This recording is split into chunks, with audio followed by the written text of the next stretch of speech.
Hey guys, tonight we're wading out into the shallowest, saltiest, most disappointing water in maritime history. The real business of pirate treasure hunting.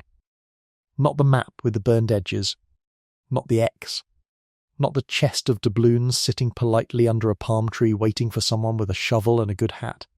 Tonight we're going after the actual thing.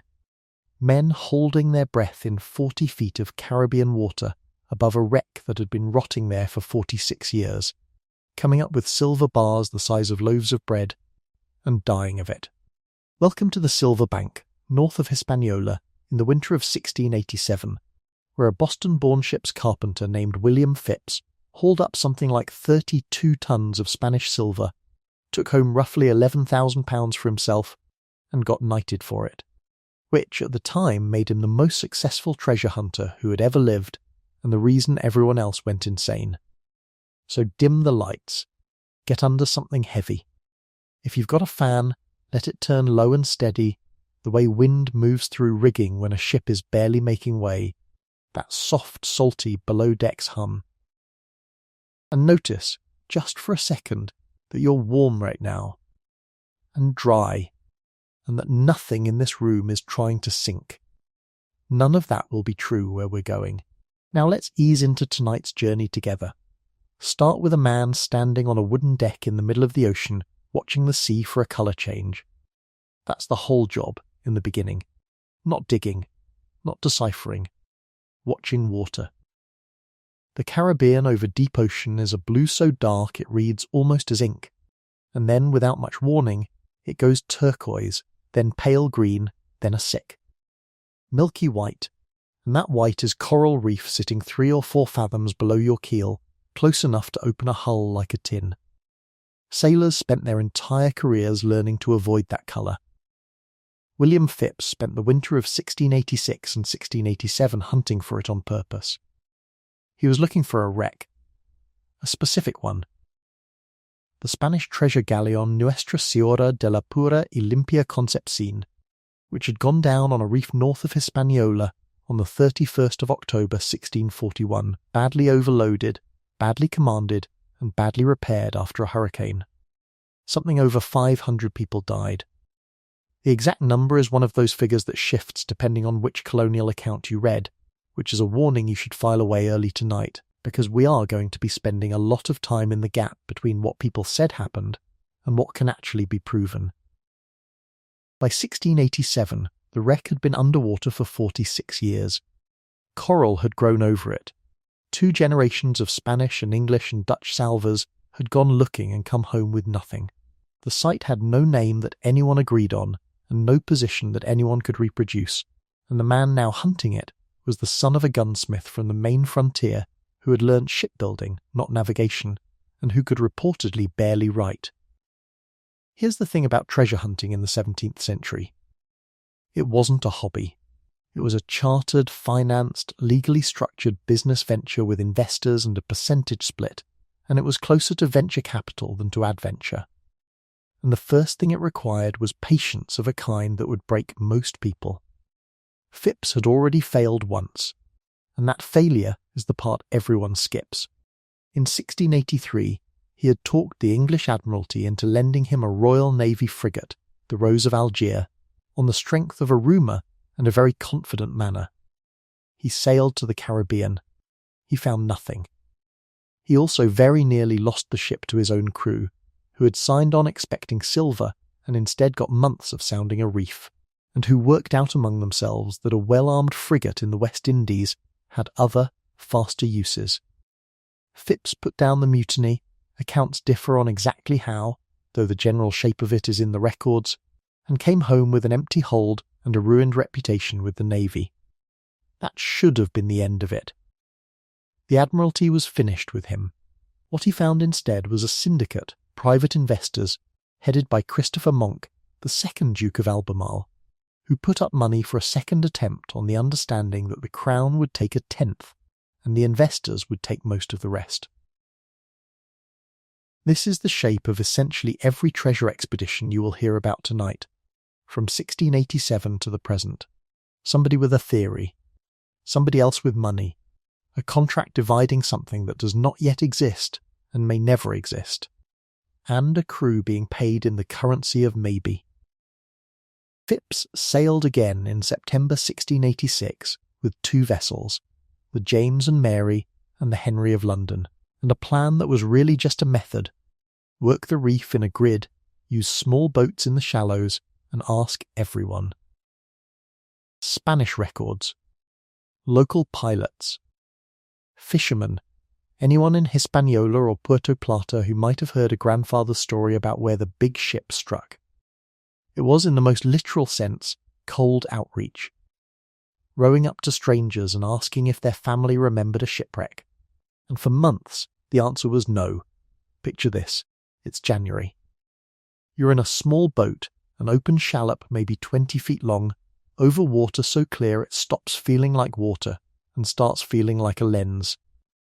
The sun is directly overhead, because that's the only time the light gets down far enough to see anything, which means you're working the worst 4 hours of the day, every day, with no shade and no wind.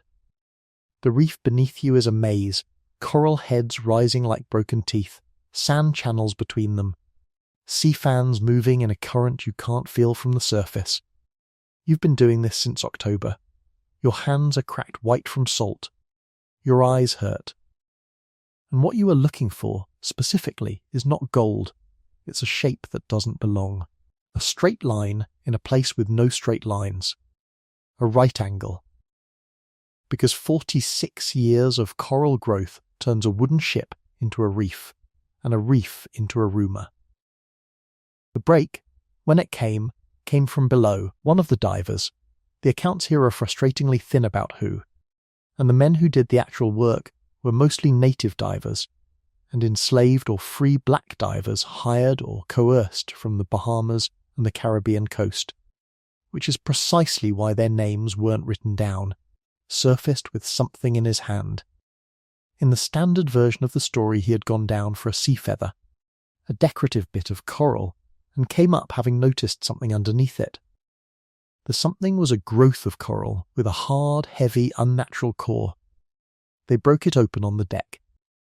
Inside was a lump of silver coins fused together by decades of corrosion into a single solid mass, what salvers still call a clump, a conglomerate, a coin cake. Nobody cheered. Not immediately, because a handful of coins on a reef could mean a wreck, or it could mean a jettisoned box from a passing ship, and the difference between those 2 possibilities was the entire voyage. Then they went back down. The diving itself is the part that gets lost, and it's the part that would kill you. There was no compressed air. There was no rubber. Some expeditions of this era used a diving tub or bell, a weighted wooden or leather chamber lowered upside down, trapping a bubble of air a man could put his head into for a few extra breaths before going back out to work. Edmund Halley, the Comet Man, would publish an improved bell design in 1691, just 4 years after Phipps came home rich, which tells you how much attention this problem was suddenly getting. But mostly it was lungs. A man went over the side with a rope, a stone to carry him down, and whatever air he'd taken with him. He worked in 40 to 60 feet of water. He came up. He did it again. Do that 8, 10, 12 times in a session and you get the thing we now call decompression sickness, or more specifically the shallow water version that breath-hold divers suffer, plus lung squeeze, plus burst eardrums, plus the ordinary hazards of fire coral and moray eels and a stone-loaded rope in a swell.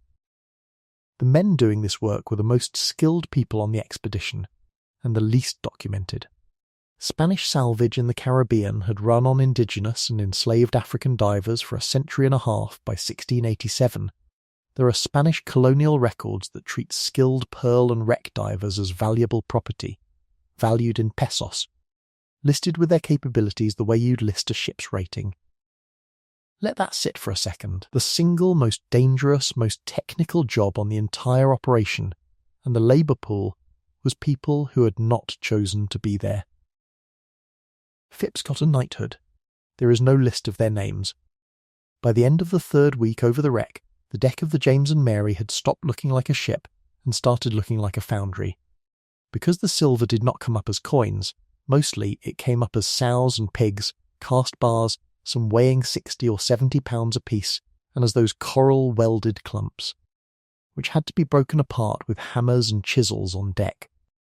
Men sat in rows chipping at rock to get at money. The noise apparently went on all day. The final tally, as recorded when the ship came home to England in June 1687, was in the neighbourhood of 32 tons of silver, plus gold, plus a quantity of pearls and jewels. The commonly cited value is around £210,000 sterling. Now, numbers from 1687 are almost meaningless without a comparison, so here's one. A skilled tradesman in England at the time might make around £20 to £30 in a year. The entire annual revenue of the English crown in this period ran in the low millions. This single wreck salvage returned something like 0.1% of everything the state took in. One ship, one reef, one winter.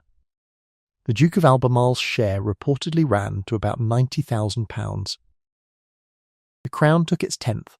Phipps himself came away with somewhere around 11,000, a fortune that would have made him wealthy for life several times over. And every ordinary sailor aboard? A share. A real one, but a small one, on a scale set before anyone knew the ship would find anything at all. Which is a detail worth holding on to, because it explains something about pirates that we'll get to soon enough. The knighthood came almost immediately. James II made Phipps a knight in 1687, which is a genuinely strange sentence when you consider that the man had been born in 1651 in a settlement on the Kennebec River in what's now Maine, one of a very large number of children, in a colony that most Englishmen considered the edge of the civilized world. He also got appointed Provost Marshal General of New England, which was a nice way of saying the Crown wanted its treasure finder on a retainer. But here is what actually happened next, and it's the reason this chapter matters to everything that follows. England lost its mind. The Conception Hall was not a secret. It came into port. It was counted publicly. It was written up in the newsletters and coffee-house sheets that passed for a financial press, and within months there was a genuine speculative bubble in wreck salvage, companies floated, patents granted, diving engine designs patented by the dozen. The historian's term for what followed in the 1690s is a joint stock boom, and treasure salvage was one of the sectors people threw money at, right alongside more sober ventures. Almost none of it worked. The wrecks were hard to find, the diving was lethal, the coral hid everything, and most of the syndicates dissolved without recovering enough to pay for the rope. It was the 17th century version of watching one person win the lottery and concluding that lottery tickets are an asset class. But the fever had started, and it would not stop for 300 years. Phipps's own ending is the part that reads like a warning label. He converted his silver into political position, which was the standard move. In 1692, he was appointed the first royal governor of the new province of Massachusetts Bay, arriving in May of that year directly into the Salem witch trials. He established the court that tried them. Later, after his own wife was reportedly accused, he shut that court down and eventually pardoned or released the remaining accused. He was, by every account, a difficult man in office. He is documented as having physically brawled with a customs officer and with a Royal Navy captain in the street. Complaints went to London. He was recalled to answer them and died there in February 1695 at 43 before the case against him was resolved. 8 years. That's how long the treasure lasted as a life. From knighthood to dead in London, with a witch panic in the middle. And the silver itself? Spent, melted, circulated, gone. Some of it likely went straight back into the same Atlantic economy it had been mined for. Because the coins in that wreck were struck from ore dug at Potos in the Andes by forced indigenous labour under the Mitter system, carried by mule to the Pacific coast, shipped to Panama, hauled across the isthmus, loaded onto a galleon at Portobello, sunk on a reef, dug up by divers who also had not chosen to be there, and finally spent by an English duke. Every step of that chain is documented. Not one step of it is romantic. So what did William Phipps actually find? Not treasure, exactly, a supply chain that had failed in transit. That's the reframe I want you to carry into everything else tonight, because it changes what all of this looks like. Spanish silver in the Caribbean was not treasure in the storybook sense. It was payroll. It was state revenue. It was the mechanism by which an empire in Madrid paid its armies in Flanders and its debts in Genoa, and it moved on a schedule, in convoy, under guard, twice a year, for the better part of 2 centuries. The floater system, fleets sailing together, timed against the hurricane season, gathering at Havana before the run home across the Atlantic. The whole architecture existed because everyone understood that this was the single largest, most predictable movement of portable wealth on the planet, which is exactly why so much of it ended up on the seafloor. Convoys sail on schedules. Hurricanes do not respect schedules. Put those 2 facts together for 200 years along the Florida Straits and the Bahamas Channel and the coast of Hispaniola, and you don't get a few shipwrecks. You get a debris field the size of a coastline. Every single treasure hunt in this script, every one is somebody working that debris field. Not following a map. Working an archive, a coastline, and a set of odds. But that's getting ahead of things, because we still haven't been down there. Here's what almost nobody tells you about the Conception. Phipps didn't get it all. Not close. He worked the site for about 10 weeks. He had a rope, a tub, a handful of divers, and a hurricane season coming. When he sailed for England in the spring of 1687, he left the wreck exactly where he found it. And everyone knew it, and a second English expedition went straight back out. Phipps himself returned in 1688 and found the reef already picked over by other salvors who had followed the rumour. The wreck kept giving. Slowly, grudgingly, for 3 centuries. In 1978, an American named Bert Weber Jr., after years of failed attempts and a partnership with historical researchers working in Spanish archives, relocated the Concepción wreck site using a magnetometer, an instrument that reads disturbances in the Earth's magnetic field and can pick out iron on the seafloor under sand and coral. That expedition recovered tens of thousands of coins and a substantial quantity of silver that Phipps had left behind. 337 years after the ship struck the reef. 291 years after the first successful salvage. And the thing that finally cracked it wasn't a diving bell or a lucky sea feather. It was paperwork. Somebody read the Spanish records carefully enough to work out where the reef actually was. That's the real tool of treasure hunting, not a shovel. An archive. I want to leave you with the sound of that first winter, because it's the one detail from the whole business that I keep coming back to. Hammering. All day. Men sitting cross-legged on a hot deck under a Caribbean sun, breaking coral off silver with chisels while the divers went over the side again and again, and the reef gave up money in lumps of rock. There's no music to it. No triumphant swell. Just the flat, repetitive knock of iron on limestone for weeks, while somewhere below someone was holding his breath at 50 feet and trying to work a bar loose with his fingers before his chest gave out. And every one of those bars had a story attached that nobody on that deck cared about, because these weren't anonymous ingots. Spanish silver bars carry stamps, assayers' marks, tax marks showing the royal fifth had been paid, foundry marks, weight and fineness. Archaeologists can read them. They can tell you which mint, which year, which tax district. That silver is documented, right down to the metal. That's the difference between treasure and history. Treasure is a number.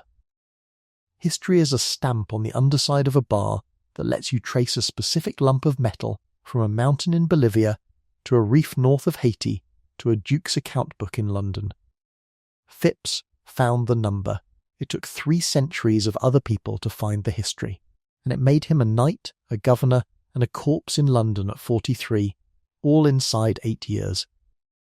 The bad news for everyone who came after him is that they only heard about the first part, because Phipps was the man on the deck, and the deck is where the story got written.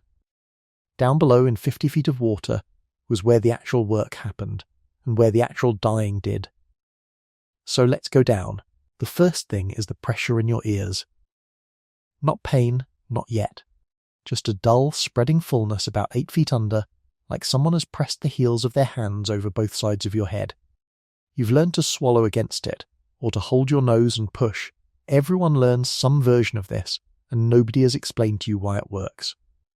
Because the physics of it won't be properly written down for another 2 centuries. You're going over the side of a shallop somewhere on the Silver Bank in February 1687. The water is around 26 degrees Celsius, bathwater, honestly, and that's the first small mercy of the day. In the North Atlantic, this job would kill you in 20 minutes from cold alone. Here it will take longer.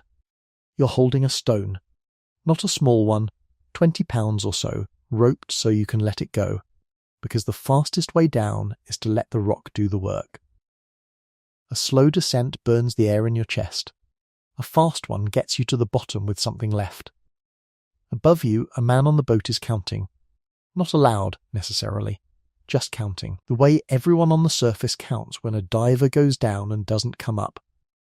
The rope goes over the gunwale, you go with it. And congratulations, you now have somewhere between 60 and 90 seconds to be useful. His name, for tonight, is Matteo. He's a composite. I want to be honest with you about that. Because the men who did this work are almost entirely missing from the written record, and inventing a name for a real person's suffering isn't something I'm willing to do. So Matteo, standing in for the Bahamian and Hispaniolan divers.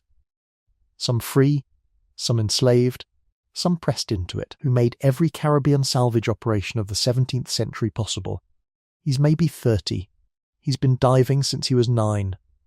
He's better at this than you will ever be, and he knows it, and he's been quietly correcting you for 2 months without ever making a point of it.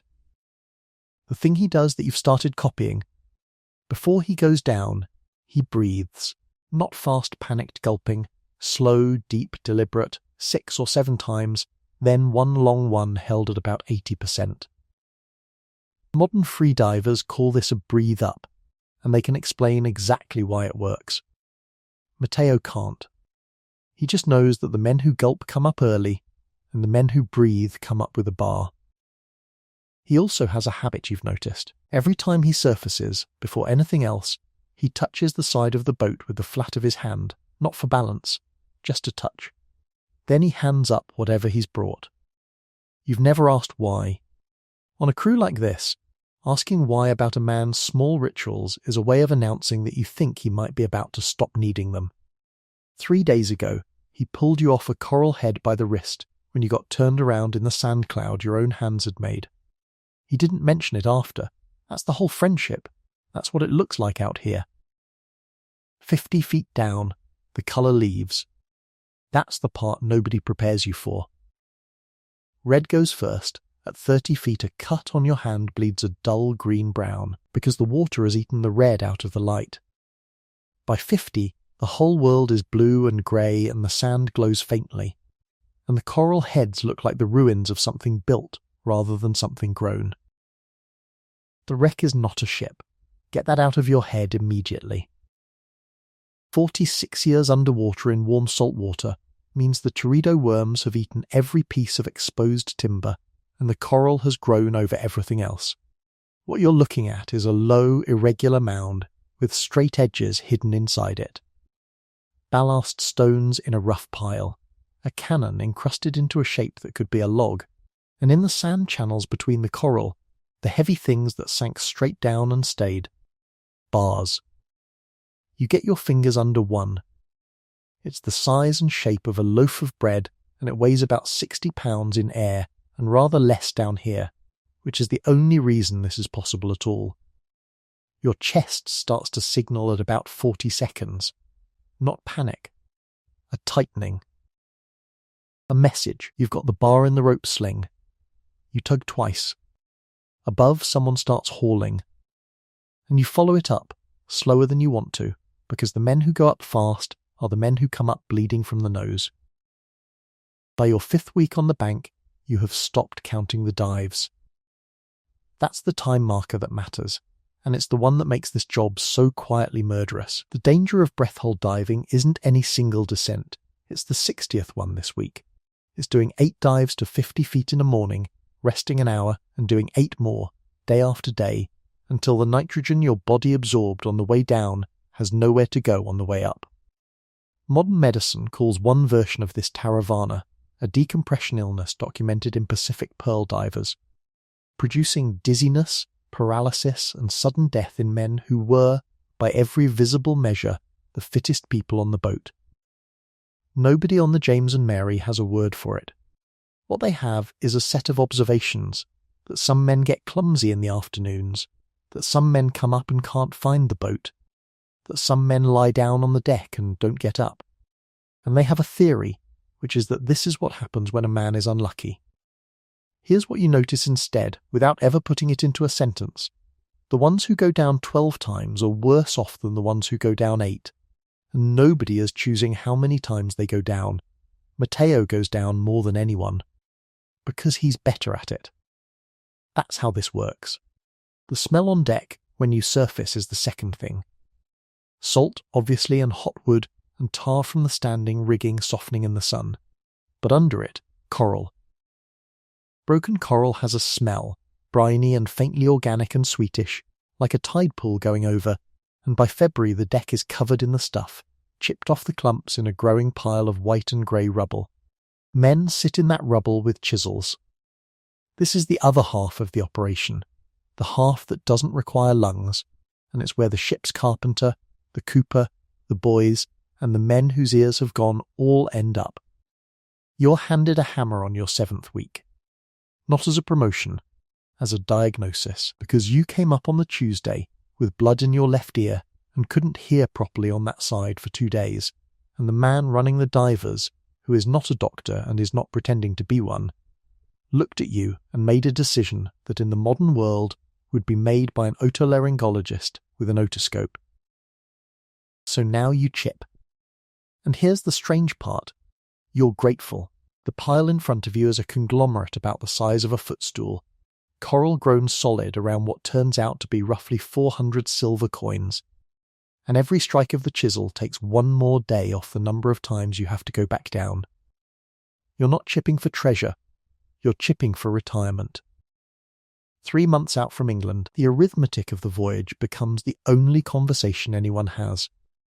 Not because sailors are greedy. Because sailors in 1687 are on a share system, and the shares were fixed before anyone knew what was down there. Merchant seamen were typically paid wages, a set monthly rate, something in the range of 20 to 25 shillings a month for an ordinary hand in this period. More for a skilled one. Salvage expeditions were often different, a share arrangement, precisely because nobody wanted to pay wages for months of finding nothing. So you did the deal. You took the maybe. And now the maybe has landed, and there are 32 tons of silver in the hold, and your fraction of it is a number that was set when the smart money thought this voyage would come home empty. There's a specific flavour of misery in that. It's not poverty, it's proximity. You've held more silver in your 2 hands, at 50 feet, in the dark, than you will ever own. And when they weigh it in England, and the Duke of Albemarle's clerk enters £90,000 in a ledger in a warm room in London, no line in that ledger will say that a man from Nassau or Puerto Plata went down 11 times before breakfast to get it.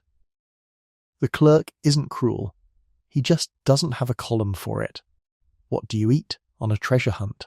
Salt beef out of a cask that has been in that cask since England, boiled until it's chewable, which takes a long time and never entirely works. Hard bread, which by February has weevils, which you knock out on the table beside you along with everyone else, and which you have stopped finding remarkable. Dried peas, whatever fish the boys take over the side, which on a reef in the Caribbean is actually quite a lot, and here's a genuine bright spot in an otherwise grim menu, because reef fishing is good fishing. Water in casks, going green, cut with beer while the beer lasts and then just going green. And the specific problem of a salvage expedition, which is that you are anchored, not sailing.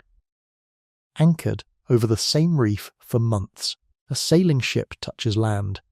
A salvage ship touches the same square mile of ocean for 80 days. Which means scurvy. Which means by month 3 that the gums of half the men on board are spongy and bleeding, that old wounds are opening up again, a documented, genuinely eerie feature of advanced scurvy, in which scars from years earlier come apart because the body can no longer make the collagen holding them shut, and that a bruise from a rope burn stays a bruise for weeks. They don't know why. James Linn's controlled trial on the Salisbury is 60 years away, in 1747, and the Royal Navy won't systematically issue citrus until the 1790s. What they know is that men get soft and sad, and then they die, and that oranges seem to help, and that nobody has connected those two facts into a policy. Congratulations, you're rich, and you're dying of a vitamin deficiency at the same time. By your 9th week, you have a complete education in what actually lives on a coral reef, and none of it came from a book. The sharks are the thing everyone asks about, and they are the least of it. Reef sharks, Caribbean reef sharks, nurse sharks, the occasional bull come in to look at a diver because a diver is a large, unfamiliar object making noise, and then they mostly leave. The men working this bank are not being eaten. They're being ground down by things much smaller. Fire coral, for instance, which isn't coral at all but a colonial hydrozoan, and which raises a welt like a bad burn on any bare skin that brushes it. Your forearms have a permanent map of them, long-spined sea urchins in the sand channels, whose spines snap off under the skin and stay there. Moray eels in the ballast pile, which are not aggressive but which live in holes, and a man reaching blind into a hole for a coin clump has occasionally found out about that the hard way. And underneath all of it, the real killer of divers on a warm reef, infection. A coral cut is not a normal cut. Living tissue gets embedded in the wound, and the water is thick with bacteria. And in 1687, there is no antibiotic, no antiseptic beyond salt or spirits, and nothing anybody can do about a cut on the shin that goes red and then purple and then stops being a cut and starts being a problem. Men on this crew die of scratches. Not of drowning, not of sharks, of a scrape on a coral head that they didn't bother mentioning at the time because everybody had one. At night, anchored over the wreck, the ship is a strange place to lie awake. You'd expect silence. There isn't any. A vessel at anchor over a reef in a swell makes a continuous low conversation with itself. The cable groaning through the hawse, the hull working, the rigging ticking, and underneath it the sound of surf breaking on coral heads, somewhere out in the dark where you can't see them. You know exactly what's under the keel. Everyone does. Not just Silver, a ship with something over 500 people aboard went down here in October 1641, and most of them stayed. Sailors in 1687 are, as a professional class, extremely superstitious, and there is a specific unease about salvaging a grave. Nobody says it directly. What happens instead is a set of small behaviours, men who won't work a particular section of the reef, a reluctance to bring certain objects up onto the deck after dark, a general agreement that anything found in the sand which is obviously personal, a buckle, a ring, a devotional medal, goes into a separate box rather than the general pile. Whether that box was ever treated any differently when the accounting was done in London, I have no idea. Probably not. But out on the bank, at anchor, in February, 150 men who would rob each other's shares without blinking made a quiet collective decision that some things weren't cargo. Matteo is in the habit of going to the rail before he sleeps and standing there for a minute, looking at the water. You've stopped assuming you know why anybody does anything out here. By the 11th week, Matteo stops touching the side of the boat. You notice it the way you notice a clock stopping, not immediately, and then all at once. He comes up. He hangs on the gunwale. He hands up a coral clump the size of a cat. And he doesn't do the thing. You ask him. You break your own rule, and you ask him. He tells you his shoulder has gone stiff, and he can't lift that arm above the level of his chest. Says it started 3 days ago, and has been getting worse in the afternoons. Says it's nothing. You know two things at once. First, That's the bends. That's a bubble of gas in a joint in a man who has made something like 600 dives to 50 feet in 11 weeks, and there is nothing on this ship in this century that can be done about it. Second, he's going to keep diving, because he doesn't have the standing to stop. That's the part that sits in your chest. Not the danger. The arithmetic of the danger, that the man who is best at this is therefore sent down most often, and is therefore first to be broken by it, and that the reward for skill on this deck is more exposure to the thing that kills you. He dives the next morning, and the morning after. I'm not going to tell you he died, because I don't know. There's no record. There's no name. That's exactly the point, and it's the thing I'd ask you to sit with rather than resolve. The entire economy of Caribbean wreck salvage in the 17th century ran on men whose fates were not considered worth writing down. What I can tell you is what happened to the silver. Every ounce of it. That's in the ledger. By the 12th week, the reef is more or less finished, or at least finished for the tools available. And there's a curious mood on a salvage ship at the end. Not celebration. Something closer to the end of a harvest. A flat, exhausted, slightly disbelieving satisfaction. The clumps stop coming up in useful sizes. The sand channels have been swept by hand. The bars that were easy to reach have been reached. And the ones that aren't are under coral that would take gunpowder and a year. So they stop. Not because it's empty. Because it's harder than it's worth today. That decision, the moment a treasure hunt ends not in triumph or failure but in diminishing returns, is the single most common ending in this entire field, and you will almost never see it in a film. The hold, by then, is a genuinely strange place to stand. 32 tons of silver in a wooden ship changes how she moves. She sits lower. She rolls slower, heavier, with a long deliberate recovery that every man aboard can feel in his knees. The ship is fat with money, and it feels wrong. Because a ship this size wasn't designed to carry a cargo this dense, and the sailors who've been at sea their whole lives keep making small adjustments to a hull that no longer answers the way it should. They sail for England in the spring, and behind them, on the silver bank, the rest of the Conception stays exactly where it is, for 291 more years, until Bert Weber comes back with a magnetometer and a stack of Spanish archive documents and finds what 150 men with rocks and rope could not. Here's the last thing, and then we'll move on.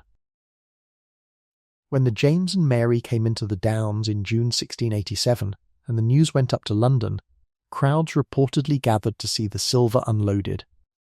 The Crown put a guard on it. The clumps were broken up under supervision. The coins were counted.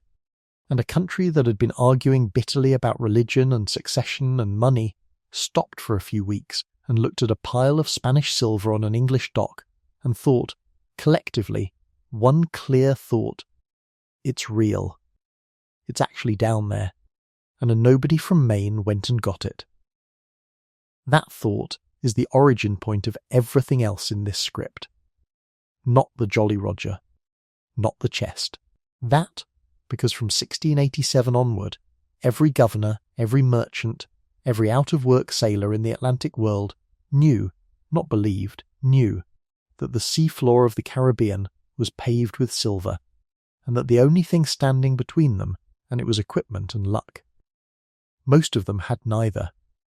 Some of them decided that it was much easier to take silver from a ship that was still floating. And that, more than any flag, or any code, or any parrot, is where pirates come from. But before we get to the men who solved the problem by robbery, one more night on the seafloor. Because there's a version of this work that happened over and over in every port in the Caribbean, and nobody was knighted for it at all. On the night of the 26th of April, 1717, a man named Thomas Davis came ashore alive on a beach in Massachusetts, in a storm, in the dark, and had to walk 4 miles inland in wet clothes before he found a house. Behind him, in the surf, was the richest pirate ship in the Atlantic, breaking apart in 14 feet of water. He knocked on the door of a man named Samuel Harding, who lived near Eastham, and what happened next is the reason we know anything at all about the wider because Harding didn't call the authorities. He went down to the beach with a cart.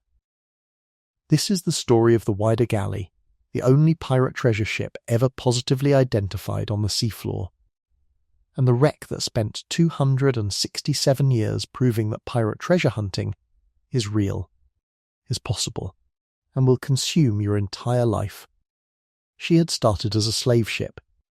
That's the first thing, and it's the thing the treasure story tends to sand off.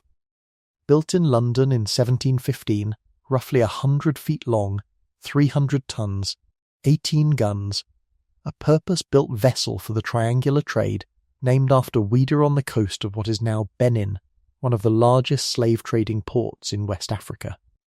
She made one full circuit, manufactured goods from England to Africa, several hundred captive people from Africa to the Caribbean, sugar and indigo and precious metals from the Caribbean back toward England.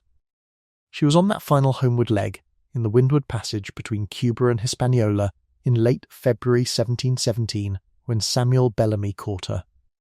Bellamy was at that point about 28 years old and had been a pirate for less than a year. The documented facts about him are thinner than you'd hope. English, probably from Devon, as Samuel Bellamy was baptised at Hittisley in 1689, which fits. He turns up in the Caribbean in 1715 and 1716 in connection with wreck salvage, which will matter enormously in a moment. He appears in colonial correspondence and admiralty records from 1716 onward as a pirate captain operating in the Caribbean and up the North American coast. Almost everything else you've heard about him, the speeches, the philosophy, the I am a free prince business, comes from that 1724 volume by Captain Charles Johnson, a book whose author has never been securely identified and which is known to have dramatised freely. It's not worthless, it's just not a deposition. So here's the paper trail version. Bellamy took the Wider after a chase of several days. Her captain, Lawrence Prince, gave her up without a serious fight. She was a heavy ship, but slow and homeward bound with a small crew. Bellamy took the vessel, gave Prince his own smaller ship in exchange along with some provisions, and kept the cargo. That trade is documented and it's worth pausing on, because it's the single most common transaction in real piracy. Nobody wants a fight. Fights damage cargo, kill crew, and cost time. The threat is the product. What was actually aboard her? Here is where the storybook version and the record diverge, and it's instructive. The commonly cited figure, from depositions taken from the survivors and from colonial correspondence, is somewhere between £20,000 and £30,000 sterling in value, including a substantial quantity of gold and silver, along with elephant ivory, indigo, sugar, and the accumulated plunder of the 50-odd vessels Bellamy's company had taken over the preceding months. Not a chest. Bags, the specific detail that comes down through the accounts and has been borne out by the archaeology, is that the money was divided and kept in sacks, every man's share in his own bag, stored in a chest between decks, because a pirate crew operating under written articles needed the division to be visible and countable. Roughly, by the survivor's testimony, the take amounted to something in the range of £50 a man for a company of well over 100. £50. Set that against the 25 shillings a month an ordinary merchant sailor earned, and you're looking at something like 3 to 4 years of wages, in coin, in a bag, with your name on it. That's the actual economics of piracy. Not fabulous wealth.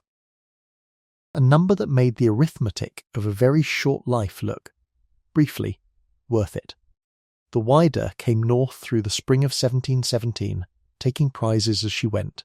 By April she was off Cape Cod with a small consort fleet, including a pink called the Mary Ann, that had been captured only hours earlier and was loaded with something the crew found immediately more interesting than gold, about 7,000 gallons of Madeira wine. The men Bellamy put aboard the Mary Ann as a prize crew drank a considerable quantity of it. This is not a legend. It comes out in the Boston trial testimony of the men who survived, who had a very strong incentive to describe exactly how impaired everyone had been. Then the weather turned. The storm that hit Cape Cod on the night of the 26th of April 1717 was a nor'easter, high winds out of the northeast, driving directly onto a lee shore, which is the single most dangerous configuration in the age of sail. A lee shore means the wind is pushing you toward land and there is no way to sail away from it. The Wider was somewhere off Wellfleet, in the dark, in rain, with a crew that could not see the coast and could not claw off it. She struck a sandbar somewhere in the region of 500 feet from shore. And then she rolled. 102 bodies came ashore. That figure is not a legend. It's in the correspondence of the colonial authorities and the account of the coroner's work that followed. The bodies washed up along a stretch of the Wellfleet shore over the following days, and the local justice of the peace organised their burial. There were 2 survivors from the Wider herself. Thomas Davis, the Welsh ship's carpenter, who was later tried in Boston and acquitted on the grounds that he had been forced, taken from a captured vessel and made to serve against his will, which was a genuine legal defence, and which the court in his case accepted, and John Julian, a young man described in the records as a Mosquito Indian from the Central American coast, who had been serving as a pilot. He was not tried. He appears in later records as having been sold into slavery in Massachusetts. There's an entry associating him with the household of the Quincy family. He is believed to have died in custody years later after a violent incident.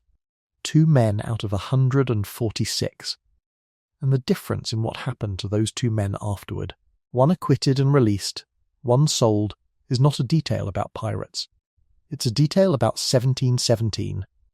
Now here is the part that actually matters for a treasure hunting story, and it happened within about 10 days. The governor of Massachusetts, Samuel Shute, understood immediately that a pirate ship full of specie had just broken up on his coastline. On the 4th of May 1717 he commissioned Captain Cyprian Southhack, a cartographer, ship's master, and generally competent government man, to go to Cape Cod, take charge of the wreck, and recover what he could for the crown. Southhack got there. He wrote back. And his letters are, honestly, one of the great documents of frustrated bureaucracy in colonial America. He reports that the locals had gotten there first, that the beach had been thoroughly picked over, that the people of the Cape were less than cooperative, that he was having difficulty getting anyone to admit to having found anything at all. He recovered some material, including salvage from the wreck site, and he made a map. That map, Southhack's chart of the Cape with the wreck position marked, is the reason we're able to talk about the Wider today at all. The Crown's total official recovery was negligible. The unofficial recovery by farmers and fishermen with carts was almost certainly not. Which brings us back to Samuel Harding, the man who answered the door. Southhack's account and the local records suggest that Harding, having been told by a soaked survivor that there was a wrecked ship on the beach, went to the beach with a cart before dawn and made several trips. Nobody knows what he took. There's no inventory. There's an old, persistent, entirely unproven local tradition that certain families on the Outer Cape had a period of quiet prosperity afterward. And this is the pattern. Everywhere, always, when treasure comes ashore, it does not go to the state, and it does not go to the archaeologists. It goes into houses, quietly, and it is never seen again. Southhack, in his letters, is essentially describing a crime scene that the entire neighbourhood had already cleaned. Here's the thing about that. It's easy to file it under theft, and legally that's exactly what it was.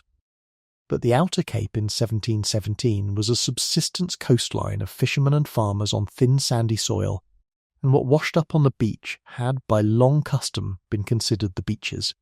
Wrecking wasn't a hobby out there. It was a supplementary income. For 267 years, that was the end of it. The Wider became a story. The sand moved. The Cape's outer shore is one of the most actively eroding coastlines in North America. It loses something on the order of 3 feet a year in places, which means that the beach Thomas Davis walked up in 1717 is now several hundred feet out to sea, which is a genuinely interesting problem, because it means Southhack's map, the one good document, was pointing at a shoreline that no longer existed. Then came Barry Clifford. Clifford was a Cape Cod man, born in Massachusetts, who had grown up hearing about the wreck from an uncle. He was a salvage diver by trade. And beginning in the late 1970s, he did what Burt Weber had done for the Conception, and what essentially every successful modern treasure hunter has done. He went to the archives first. Southack's chart, the Boston trial transcripts, colonial correspondence, deeds and maps showing where the shoreline had been, and then he worked out how much the coast had migrated in 2.5 centuries and translated a 1717 position into a 1983 one. Then he went out with a magnetometer and a boat and started mowing the lawn.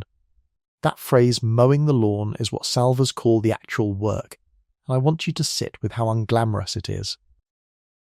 You run a boat in straight parallel lines across a search box, back and forth, at a fixed speed, towing a magnetometer that reads iron.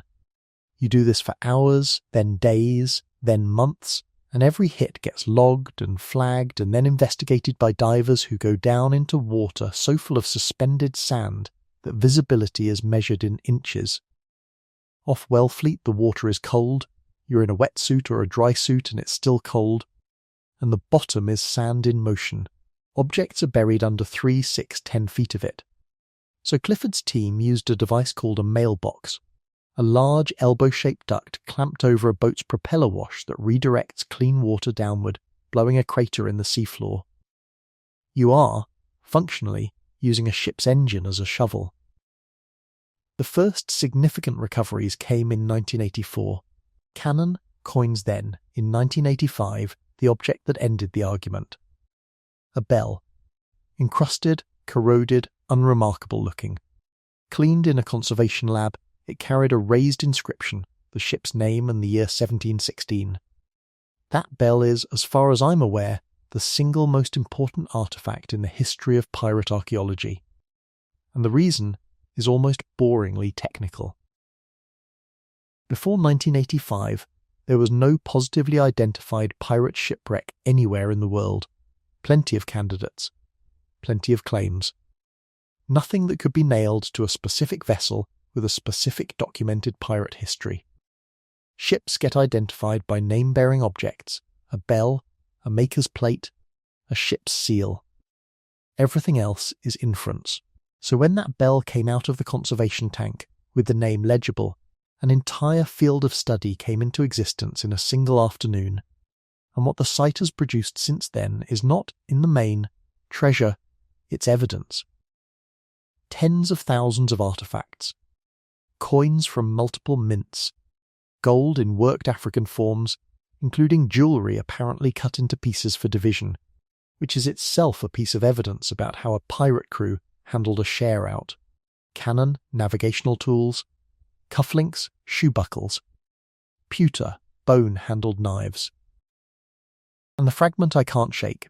In 2006, the team announced the recovery of a fibula, a lower leg bone inside a concretion, along with a silk stocking and a leather shoe.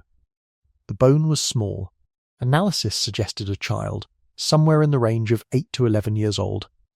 There's a documented boy on the Wider, John King, who was aboard a vessel Bellamy captured in late 1716 with his mother, and who, according to a deposition given by the captain of that ship, insisted on joining the pirates and would not be dissuaded.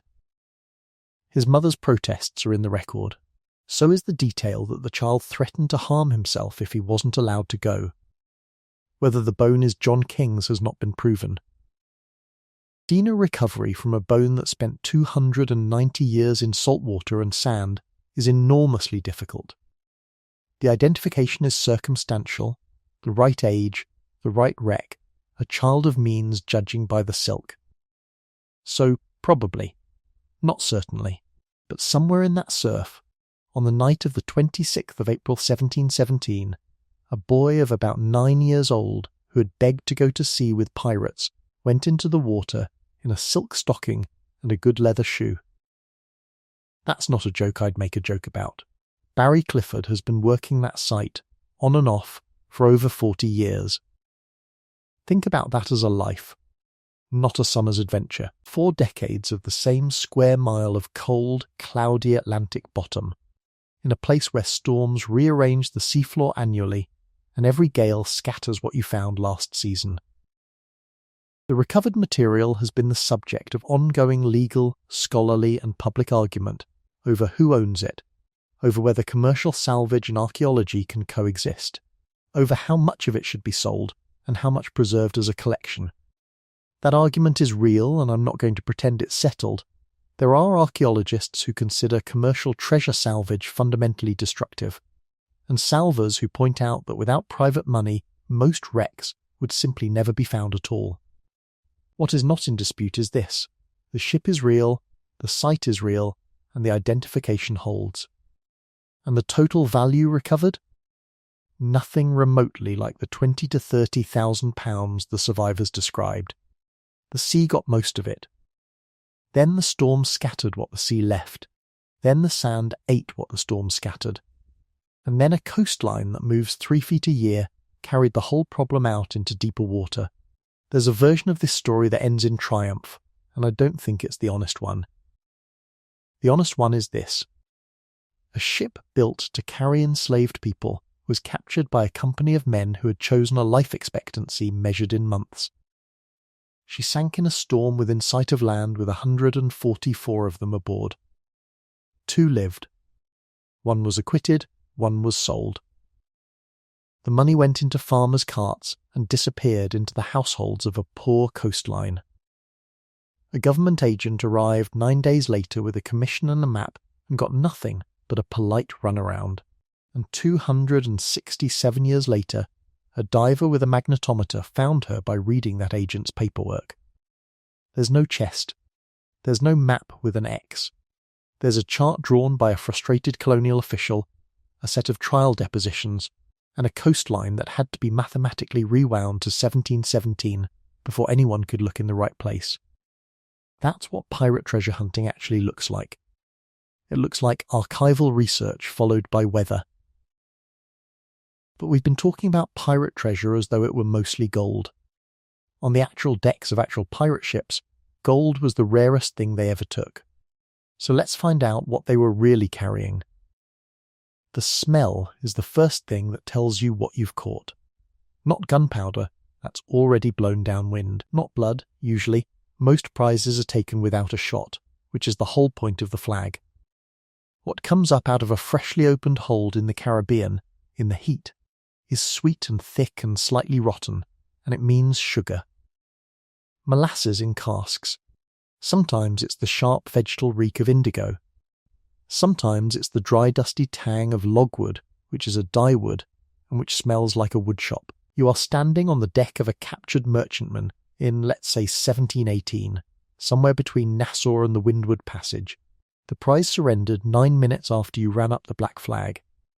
Nobody has been hurt. The other captain is standing near the mainmast, looking resigned in the manner of a man whose insurance situation is now somebody else's problem, and you have just been handed a crowbar and told to go find out what you own. Congratulations, you are about to spend the next several hours doing inventory. The man who runs this part is the quartermaster, and if you take one thing away from tonight about how pirate ships actually functioned, make it him. Ours is named Hendrik. He's Dutch. Or he was. He's been in the Caribbean 15 years, and his English is better than yours. He's about 40, which on this ship makes him ancient. He carries a small book with a leather cover and a pencil, and he writes everything down. That's it. That's the whole character detail. He writes everything down. But it's the reason he was elected. The quartermaster on a pirate vessel of this period was not the captain's deputy. He was, in a meaningful sense, the crew's representative against the captain. He supervised the division of plunder. He often decided what got kept and what got dumped. He had authority over ordinary discipline. In many companies, the captain's absolute authority applied only in chase and in battle, and the rest of the time it was the quartermaster's ship. That structure is genuinely documented in Admiralty trial records and in the depositions of captured merchant captains, which is why I'm willing to state it flatly rather than hedging it back to the 1724 general history. Hendrik treats you the way he treats everyone, with a mild, unhurried attention that makes it very clear he has already counted you. So, what's actually in the hold? Here's the honest inventory of a typical Golden Age prize, in rough order of how often it turned up. Foodstuffs, salt beef, salt pork, flour, bread, dried peas, cheese, boring, vital. A pirate ship can't reprovision at a normal port and therefore lives permanently one bad month away from starvation, so a captured cargo of barreled beef is a genuinely good day. Alcohol, rum, brandy, wine, beer, also vital, partly because water in casks goes foul and alcohol doesn't, and partly for reasons that will become obvious the first time you watch 140 men receive 7,000 gallons of Madeira.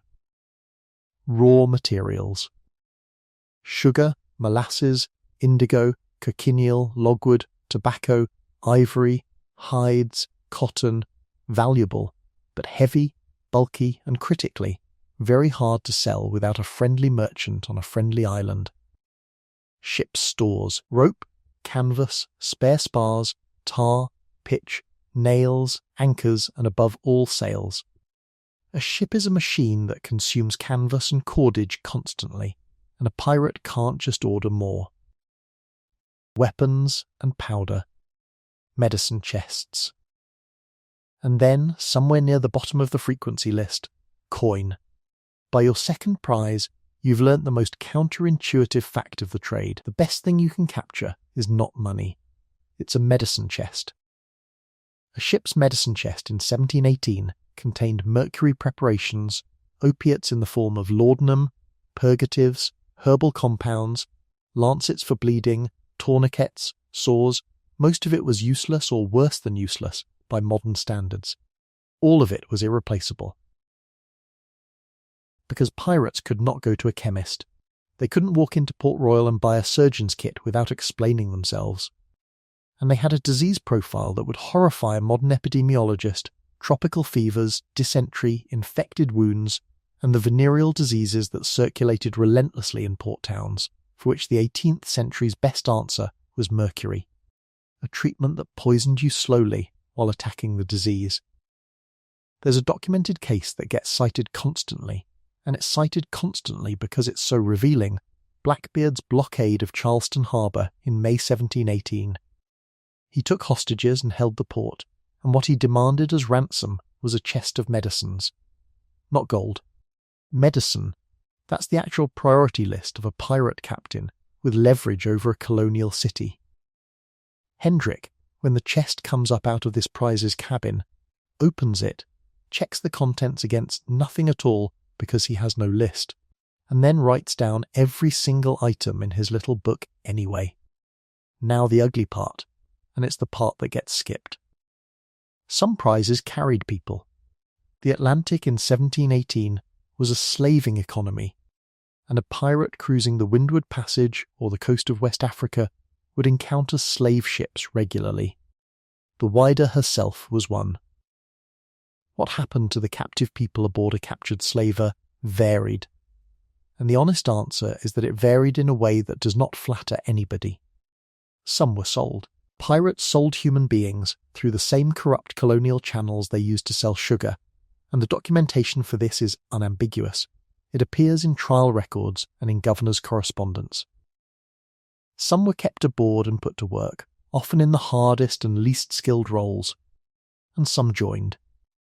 That also happened, and it's genuinely documented.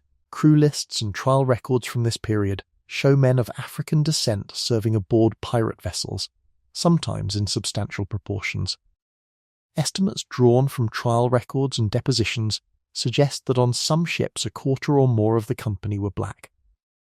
Some had been enslaved and were now sailing under articles with a vote and a share. All three of those things are true at once. A pirate crew could be, by the standards of 1718, remarkably egalitarian internally, and simultaneously participate in the slave trade externally. Hendrik writes down the number of people in the hold in the same book, in the same hand, as the barrels of flour. I don't have a joke for this segment. 3 weeks out from that prize, you finally see a share out, and it's the most orderly thing that happens on this ship. The company operates under written articles which everyone signed or made a mark on when they joined. The articles set out the division. The specific numbers vary by company, but the general shape is remarkably consistent across the sets that survive in trial records. The captain gets 1.5 or 2 shares. The quartermaster gets 1.25 or 1.5. Specialists like the sailing master, gunner, boatswain and surgeon get some fraction above 1. And every ordinary hand gets exactly 1. 1. The same as everyone else. Compare that to a Royal Navy prize distribution of the same era, where the captain and the admiral together could take a majority of the value and the ordinary seaman split a fraction among hundreds. Compare it to the merchant service, where you got wages and the owner got everything else.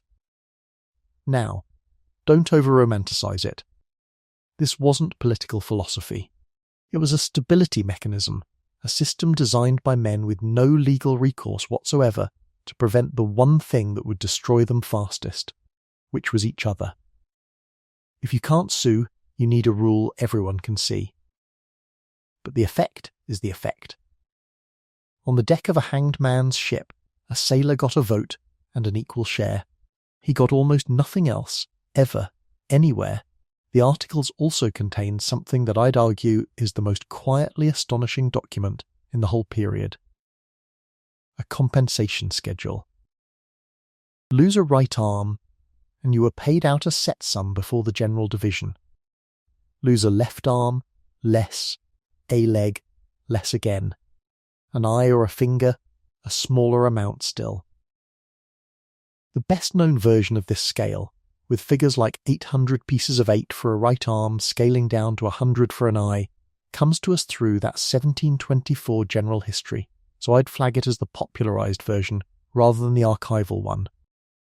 But the practice is corroborated. Variations of a disability compensation clause appear across multiple sets of articles referenced in Admiralty trial proceedings, and the concept was well established in earlier buccaneer agreements described by Alexandre Exquemelin, who actually sailed with them as a surgeon in the 1660s and 70s. Think about what that clause is. It's workers' compensation on a criminal enterprise in 1718. In a world where a Royal Navy sailor who lost an arm got a small pension if he was lucky and the Greenwich Hospital if he wasn't, and a merchant sailor who lost an arm got put ashore, the men who wrote that clause were thieves, and many of them were violent, and I'm not going to sand that off. But they sat down in a cabin and worked out what a hand was worth in advance and agreed to pay it. That's not nothing. In 1718, that's close to unheard of. By your 4th month aboard, you've watched Hendrik invoke the articles twice, and both times it was about the same thing. Theft from the company. Here's the thing about a crew of thieves. They are extremely serious about internal honesty, because the entire arrangement collapses without it. Articles referenced in trial records commonly include a clause against concealing plunder, hiding a coin, a jewel, a piece of plate rather than putting it in the common pile, and the penalty is usually severe. Marooning, being put ashore. In some versions, death, the first time, it was a man who'd pocketed a gold ring from a passenger. Hendrik found it, because Hendrik finds everything. The company voted. That's the mechanism. A vote, on deck, with everyone present. They voted to put him ashore at the next island with a bottle of water, a gun, and a small quantity of powder and shot. That's the actual documented form of marooning, incidentally not a scenic desert island with a palm tree. Usually a sandbar or a barren cay, with just enough supplies that the crew could tell itself it hadn't murdered anybody. The second time it was a much smaller matter, and they let it go with a warning, because the man in question was the only one aboard who could properly set a broken bone. Justice on a pirate ship was consistent right up until it became inconvenient. 6 months in, you find out what happens to the cargo. Because here's the problem nobody thinks about. You have 40 tons of sugar and 120 bolts of cloth and a quantity of indigo, and you cannot eat any of it. Plunder has to be fenced. And fencing 40 tons of sugar requires a port, a merchant, and a colonial official who has decided not to look. This is the actual infrastructure of piracy, and it's the least dramatised part of the whole business. New Providence in the Bahamas before 1718. Various small Carolina inlets. Certain harbours in the Danish and Dutch islands. New York, for a while in the 1690s, under a governor whose administration was later a subject of considerable interest. Madagascar, for the Indian Ocean trade. The merchants who bought pirate cargo weren't romantic figures. They were businessmen buying goods at 60% below market from a seller with no bargaining position. And they got rich doing it. A pirate crew that took £20,000 worth of cargo might realise a fraction of that in actual coin after the fence took his cut. So when you hear a figure for what a pirate ship took, hold it loosely. That's the retail value of goods sold at a distressed price to a man who knew exactly how badly you needed to be rid of them. The great treasure of piracy was mostly sugar, and it was sold at a discount to a man with a warehouse. By your 9th month, Hendrick's book has become a genuinely strange object. It has in it a complete running record of everything the company has taken and everything it has spent, in a hand that is neat and small and entirely unhurried. Barrels of flour, anchors, names of ships, numbers of men, a gold ring recovered and returned, 2 sets of surgeon's instruments, the date the mainsail was replaced. It is, functionally, the accounts of a small business that happens to be a capital crime. And it exists because the company voted for it, because 100 men who could not go to a court insisted on a ledger. Then, one afternoon off the Mosquito Coast, Hendrick goes over the side. Not violently, not dramatically. A rope parts while a boat is being hoisted, a spar swings, and a 40-year-old man who has been at sea since he was 12 goes into the water and doesn't come back up. And 3 men go in after him within about 4 seconds, which is the fastest you have ever seen anybody move. They don't find him. The company votes that afternoon on his replacement. They also vote, and this is the part I want you to hold, to send his share when the next division comes, to a woman in a port town whose name appears in the front of his book. Whether it ever got there, nobody knows. It was a vote taken by criminals in the middle of the ocean with no enforcement mechanism at all. They took it anyway. By the end of your first year, you understand what treasure actually is out here. It isn't the coin. The coin, when it comes, is £50 in a bag with your name on it, and you will spend most of it in a port town in about 11 days. Because a man who expects to be hanged inside 2 years is a very poor saver, and this is documented. The pattern of spectacular spending in Nassau and elsewhere is described repeatedly in contemporary complaints from colonial officials who found it both scandalous and financially interesting.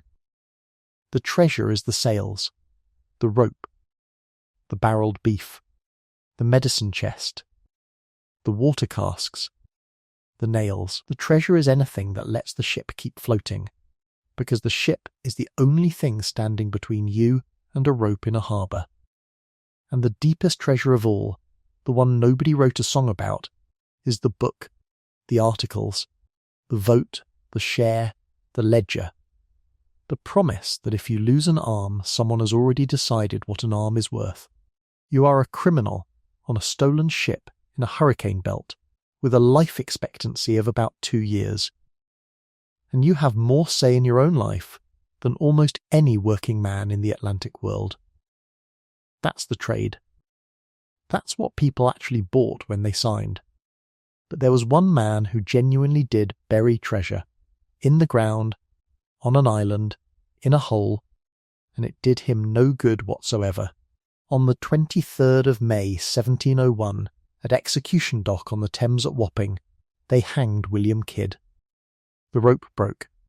He fell to the ground, alive. They picked him up, put him back on the scaffold, and did it again.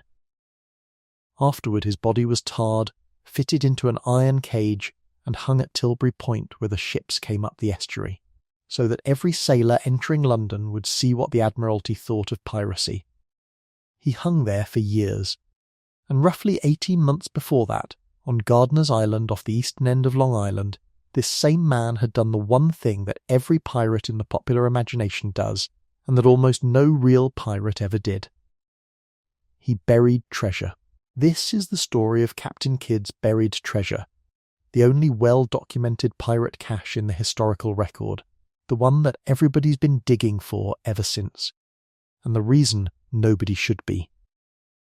Because it was recovered in full by the government within a matter of weeks, and there is an inventory, Kidd was not, by background, a pirate. He was a respectable Scottish-born New York shipmaster with a wealthy wife, a pew in Trinity Church, and a documented record of service to the colony. In 1695 he went to London and came away with something extraordinary. A commission, backed by an investment syndicate that included several of the most powerful men in England, among them the Earl of Bellamont, who was about to become governor of New York and Massachusetts, authorising him to hunt pirates and French shipping in the Indian Ocean, and to keep a share of the proceeds. It was a privateering venture with political cover at the very highest level. The investors were putting up capital in the expectation of returns from legally seized property. The ship built for it was the Adventure Galley, about 280 tons, 34 guns, and unusually fitted with oars, so she could move in a calm. On paper, a superb pirate hunter. In practice, she leaked from almost the beginning, and Kidd sailed with a crew that had signed on for plunder and were not going to be patient. The voyage went wrong in stages, and each stage was worse than the last. He lost a large portion of his original crew to the Royal Navy through impressment before he'd even properly started, and replaced them in New York with men of a considerably rougher description. He crossed to the Indian Ocean. He found almost nothing legally takeable. Months passed. The ship leaked. Disease went through the company. The recorded losses to sickness were severe. Then, in October 1697, came the instant that would follow him to the scaffold. Kidd got into an argument with his gunner, William Moore, over whether to attack a Dutch ship, which would have been illegal under his commission. The argument escalated. Kidd picked up an iron-bound bucket and struck Moore on the head. Moore died the following day. Kidd's defence at trial was that he had been suppressing a mutiny. The prosecution's position was that he had killed a man in a temper. The court took the second view. One bucket, one argument. That's the hinge the entire case turned on. The prize that made him rich and doomed him was the Quedagh merchant. Taken in January 1698 in the Indian Ocean, she was a large Armenian-owned merchantman carrying an enormously valuable cargo: silks, muslins, sugar, iron, gold and silver, and she was sailing under a French pass, a document that in Kidd's reading made her a legitimate prize under his commission. She was also, and this was the problem, captained by an Englishman and connected to interests within the Mughal Empire's trading world. The Mughal court was, by this point, extremely angry about European piracy in the Indian Ocean, with reason, and the East India Company's entire position in India depended on convincing the emperor that the English government was not sponsoring the men robbing his shipping. So Kidd took a prize worth a great deal of money and simultaneously created a diplomatic emergency. By late 1698, he was being declared a pirate in official correspondence, and there were orders out for his arrest across the English colonial world. He was, at that moment, sailing home to New York in the belief that he could explain everything. He nearly could. That's the part that makes this story genuinely tragic rather than merely grim. Kidd had kept the French passes from the Quedagh merchant. Those documents were his legal defence, physical evidence that the prize had been taken lawfully under his commission. At his trial in 1701, the passes were not produced. They turned up in London archives in the 19th century, having sat in government files the whole time. Now, whether producing them would have saved him is a genuinely contested question among historians, and I'm not going to tell you it's settled. Some argue his conviction for Moore's killing would have hanged him regardless. Others argue the piracy charge was the political heart of the case, and that the passes gutted it. What's not contested is that they existed, that Kidd said they existed, that the court was told they could not be found, and that they were later found. He was, at minimum, tried without the evidence that mattered most. Which brings us at last to the hole in the ground. In the summer of 1699, Kidd came up the North American coast in a sloop called the San Antonio, negotiating by letter with the Earl of Bellamont, his own investor, now the governor sitting in Boston, now the man who would have to arrest him. Kidd's strategy was leverage. He would come in, but he wanted assurance. And so, before going to Boston, he made a stop at Gardiner's Island, a privately held island off the eastern tip of Long Island, and asked the proprietor, John Gardiner, to hold some property for him. Gardiner, who had a pirate captain and an armed sloop off his beach, agreed. The goods were put ashore. Some were buried, some were simply stored. Gardiner was given a receipt like acknowledgement and, in effect, told that the goods would be collected. It is the only pirate treasure burial in the entire Golden Age for which we have contemporary documentation from multiple parties, including the man whose land it was buried in. And it lasted as a secret for about 6 weeks. Because Bellamont arrested Kidd in Boston in July 1699, and then immediately did the obvious thing, he asked where the goods were. John Gardiner was summoned. Gardiner cooperated completely, he had no interest whatsoever in becoming a co-defendant, and he handed over what he had been given. And there is an inventory. The list submitted to the authorities includes gold in dust and bars, silver in bars and plate, and a quantity of precious stones, along with bales of merchandise. The gold ran to something in the region of 1,100 ounces, the silver to considerably more, in the range of 2,300 ounces. There were rubies and diamonds recorded by count. There were bales of silk and muslin. Every item was written down, weighed, and signed for. That is what buried pirate treasure actually looked like, an itemized government schedule with weights in the margin. The whole cachet was shipped to England as evidence. After the trial it was condemned, sold, and the proceeds, a figure in the region of £6,400, were directed to the Greenwich Hospital, the institution for aged and injured seamen. Kidd's treasure paid for a retirement home for sailors. That's genuinely where it went. Now everybody knows that. Or rather, nobody does, and the gap between it's fully documented and everybody believes it's still out there is the most interesting thing in this entire chapter, because the moment Kidd was hanged, a rumour started, and it has never once stopped. The logic was seductive, and it was based on a real discrepancy. The Quaidav merchant's cargo had been enormously valuable. Some contemporary estimates ran into tens of thousands of pounds. The Gardiner's Island cash, and the goods otherwise accounted for, did not obviously add up to that. There were entirely mundane explanations. The crew had taken their shares and dispersed. Kidd had sold cargo in Madagascar and the Caribbean. The ship itself, left in a river in Hispaniola, had been stripped and burned by the men he left with her.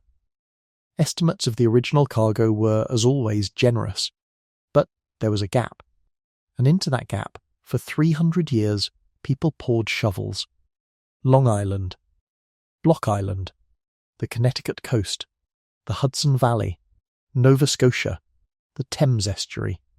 There is barely a beach in the northeastern United States that hasn't been dug at some point by somebody who read a book. The digging produced, in 3 centuries, essentially nothing. But it produced something more durable than treasure, which is a genre, because in 1843, Edgar Allan Poe published a short story called The Gold Bug, about a man who decodes a cipher and follows a set of directions to a buried cache, and the treasure in that story is explicitly Kidd's. Poe wrote the cryptogram plus buried hoard plot into American popular fiction, and it was an enormous hit. It reportedly won a $100 prize and was one of the most widely read pieces of short fiction of its decade. That's the moment, not 1699. 1843. The buried treasure story as we know it, the cipher, the tree, the measured paces, the specific spot, is a Victorian literary invention, projected backward onto a Scottish shipmaster who buried some silk on a friend's island as a bargaining chip and got hanged anyway. And it worked so well that it swallowed the actual history whole. The most spectacular modern instance came in May 2015, off the coast of Madagascar. A well-known American explorer announced the recovery, from shallow water near the island of Santa Maria, of a 50-kilogram silver ingot that he identified as part of Captain Kidd's treasure associated with the wreck of the Adventure Galley. The bar was presented to the Malagasy president at a public ceremony. It was on television around the world. UNESCO sent a team of underwater archaeologists to assess it. Their finding, published later that year, was that the ingot was not silver. Analysis indicated it was overwhelmingly lead, consistent with ballast, and they concluded that the structure at the site was most likely part of a broken-up harbour construction rather than the Adventure Galley. The whole thing was, in the assessment of the scientific mission, a misidentification. I want to be fair here, because it's easy to make this a story about one person. It isn't. It's a story about how badly the world wants this to be true. A lead bar was announced as Kidd's Silver, and half the planet published it without waiting. Because Kidd's treasure is one of those things everybody already believes in, and belief is much faster than assay. There's a piece of the Kidd story that gets left out entirely, and it's the piece that explains why the Adventure Galley never came home. By 1698, the ship was finished. She had been leaking almost from the start of the voyage, and after 2 years in tropical waters, the teredo worms had done the rest. Kidd's own accounts describe men working the pumps continuously, so at Sainte Marie, off the northeast coast of Madagascar, a notorious pirate rendezvous, he stripped what was useful off her and abandoned her. Some accounts say she was burned. Either way, the ship built specifically for this voyage, oared and gunned and fitted at considerable expense, ended as a hulk in a Malagasy anchorage. And most of his crew left him there. They went over to another pirate captain, Robert Culliford, who was in the same harbour. Kidd was left with a fraction of his men and the captured Quedagh merchant to sail home in. Which is worth pausing on, because it's the most ordinary thing in this entire story. The great pirate hunter, 2 years out, with a sinking ship, an unhappy company, and a legal position getting worse by the month, and his people simply walked across a harbour to a better offer. There was no loyalty structure, no articles binding them to him, just men doing arithmetic. And there was a family. Kidd's wife Sarah was a wealthy New York widow, twice widowed before she married him, with property in Manhattan that made him, by marriage, one of the more substantial men in the colony. They had 2 daughters. When he was arrested in Boston in July 1699, she was arrested too, and held for a period before being released.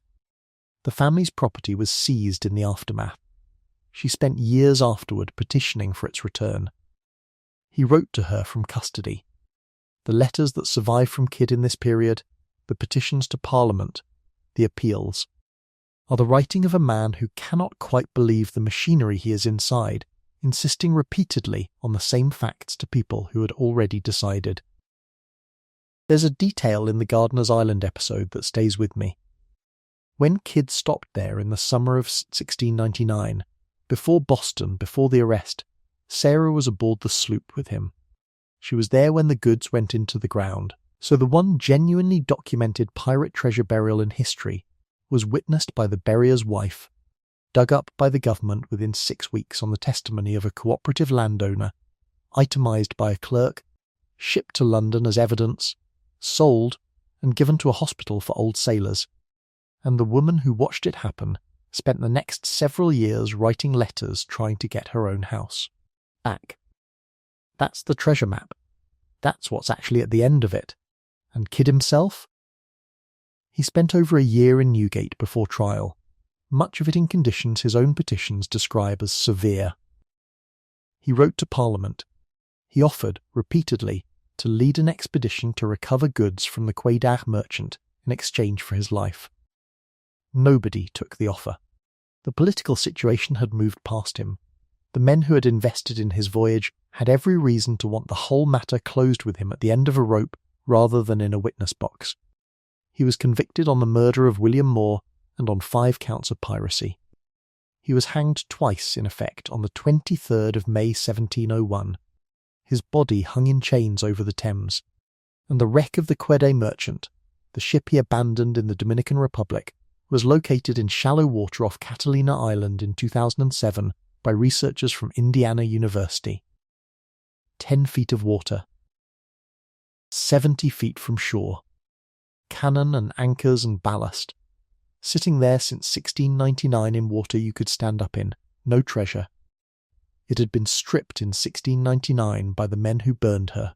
308 years, and the great mystery had been visible from the beach the entire time. Here's the part of the kid story that I think about most. At his trial, and in his petitions from Newgate, he kept returning to one argument: that he was not a pirate, that he had a commission, that there were documents, that the whole thing was a misunderstanding between men who had all signed the same contract. Whether that's true in full, I don't know. He killed William Moore with a bucket. He took a ship whose legality was, at absolute best, arguable. He was not an innocent. But he was also a middling colonial shipmaster who had been handed a commission by the most powerful men in England, and then discovered, when the venture turned into a diplomatic problem, that the powerful men were not going to be standing next to him in the dock. He buried some goods on a friend's island as insurance. It was recovered in 6 weeks and itemised in a government inventory. The proceeds funded a hospital. And the world took that, a legal receipt, a lost French pass, and a hanging, and turned it into a map with an X. 300 years of digging on New England beaches, and the actual treasure was catalogued by a clerk before the man who buried it was even brought to trial. But not all of the treasure was buried by pirates. Some of it was buried by a hurricane, all at once in a single night, and what happened on that beach afterward is the closest thing this history has to an origin story. Sand. That's the first thing. Not sound, not smell, the feeling of it, fine and warm and everywhere, in the seams of your clothes, in your hair, packed into the creases of your knuckles so thoroughly that you've stopped trying to get it out. You're on the east coast of Florida, a little south of what's now Cape Canaveral, in the early spring of 1716. Behind you, in the scrub and palmetto, is a camp of about 250 people. Spanish sailors, soldiers, hired divers, some enslaved, some free, some survivors of the wreck itself who never got sent home. In front of you is the Atlantic, which 8 months ago swallowed a treasure fleet. And your job, every day, all day, for as long as the Crown's patience holds, is to get it back. Welcome to Palmar de Ice. The largest salvage operation in the history of the Spanish Empire, and the reason the word pirate gets a second act. Here's what happened. And it happened in about 4 hours. The 1715 fleet, a combined convoy of 11 ships carrying the accumulated treasure of 2 years, delayed repeatedly by the War of the Spanish Succession and desperately needed by a bankrupt Spanish crown, left Havana on the 24th of July 1715, headed north up the Florida Straits to catch the Gulf Stream home. They sailed at the height of hurricane season. Everybody knew it. The money was needed so badly that they went anyway. On the night of the 30th into the 31st of July, a hurricane caught them on the Florida coast. 11 ships. All but one lost. The death toll is usually given as somewhere in the range of 1,000 people, though as with all such figures from this period, it varies by source. Survivors came ashore on a coastline with no Spanish settlement, no water, and no food, in the middle of a Florida summer. And roughly 14 million pesos in registered treasure, plus an unknown quantity of unregistered contraband, which by some estimates was substantial, went to the bottom in shallow water within sight of the beach. Not deep.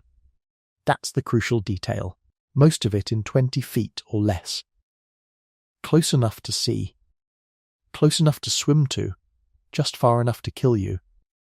The man who ran the salvage camp for the first critical stretch was Admiral Francisco Salm, one of the senior survivors, and the operation he built out of nothing on an empty beach is genuinely impressive. He established a fortified camp. He sent runners overland to St. Augustine, more than 100 miles north, for help. He organised the survivors into work parties. He requisitioned divers, including a substantial contingent brought up from Havana, many of them enslaved Africans and native divers with pearl fishing experience. the same labour pool that made every Caribbean salvage possible. By the spring of 1716, when we're standing on this beach, the camp has been running for 8 months, and it has recovered a great deal. That's the part people miss. Spanish salvage worked. They were extremely good at this. Over the following years, they recovered a large proportion of the registered treasure. The commonly cited figures suggest something in the region of half or more of what was on the manifests came back up, which means the lost treasure of the 1715 fleet was mostly found treasure 300 years ago by men on this beach. Nobody makes a documentary about that. You go out in the mornings, when the wind is down and the water is clearest. The wrecks are strung along about 30 miles of coast, because the fleet scattered before it died. Some are 200 yards out, some are a quarter mile. You work from small boats, piraguas and launches, anchored over a site, with divers going down on breath hold exactly the way they did on the Silverbank 30 years earlier, because in 3 decades nothing important has changed. The water here is not the clear Caribbean. This is the Atlantic side of Florida, with surf and surge and a bottom of shifting sand, and on a bad day visibility is a foot. So you learn to work blind. Hands only. Feeling along a ballast pile for the shape of something that isn't rock. The man teaching you is named Beto. Again, a composite, because these men are in the records as numbers and categories rather than names, and I'd rather admit that than invent a person and dress him up as documented. Beto is a pearl diver from the Rio de la Hacha coast. He's been diving since childhood. He can stay down close to 2 minutes when he needs to, and the thing he does that you can't is navigate down there, in the murk, by current and slope and memory. He tells you the sand is the enemy, not the depth, the sand. He's right, and it will take you months to understand how right. By your 3rd month on the beach, you understand the enemy. Because the seafloor here moves.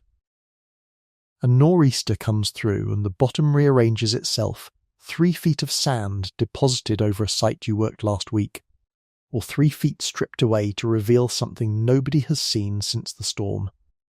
Which means the salvage camp exists in a permanent state of starting over. You find a wreck.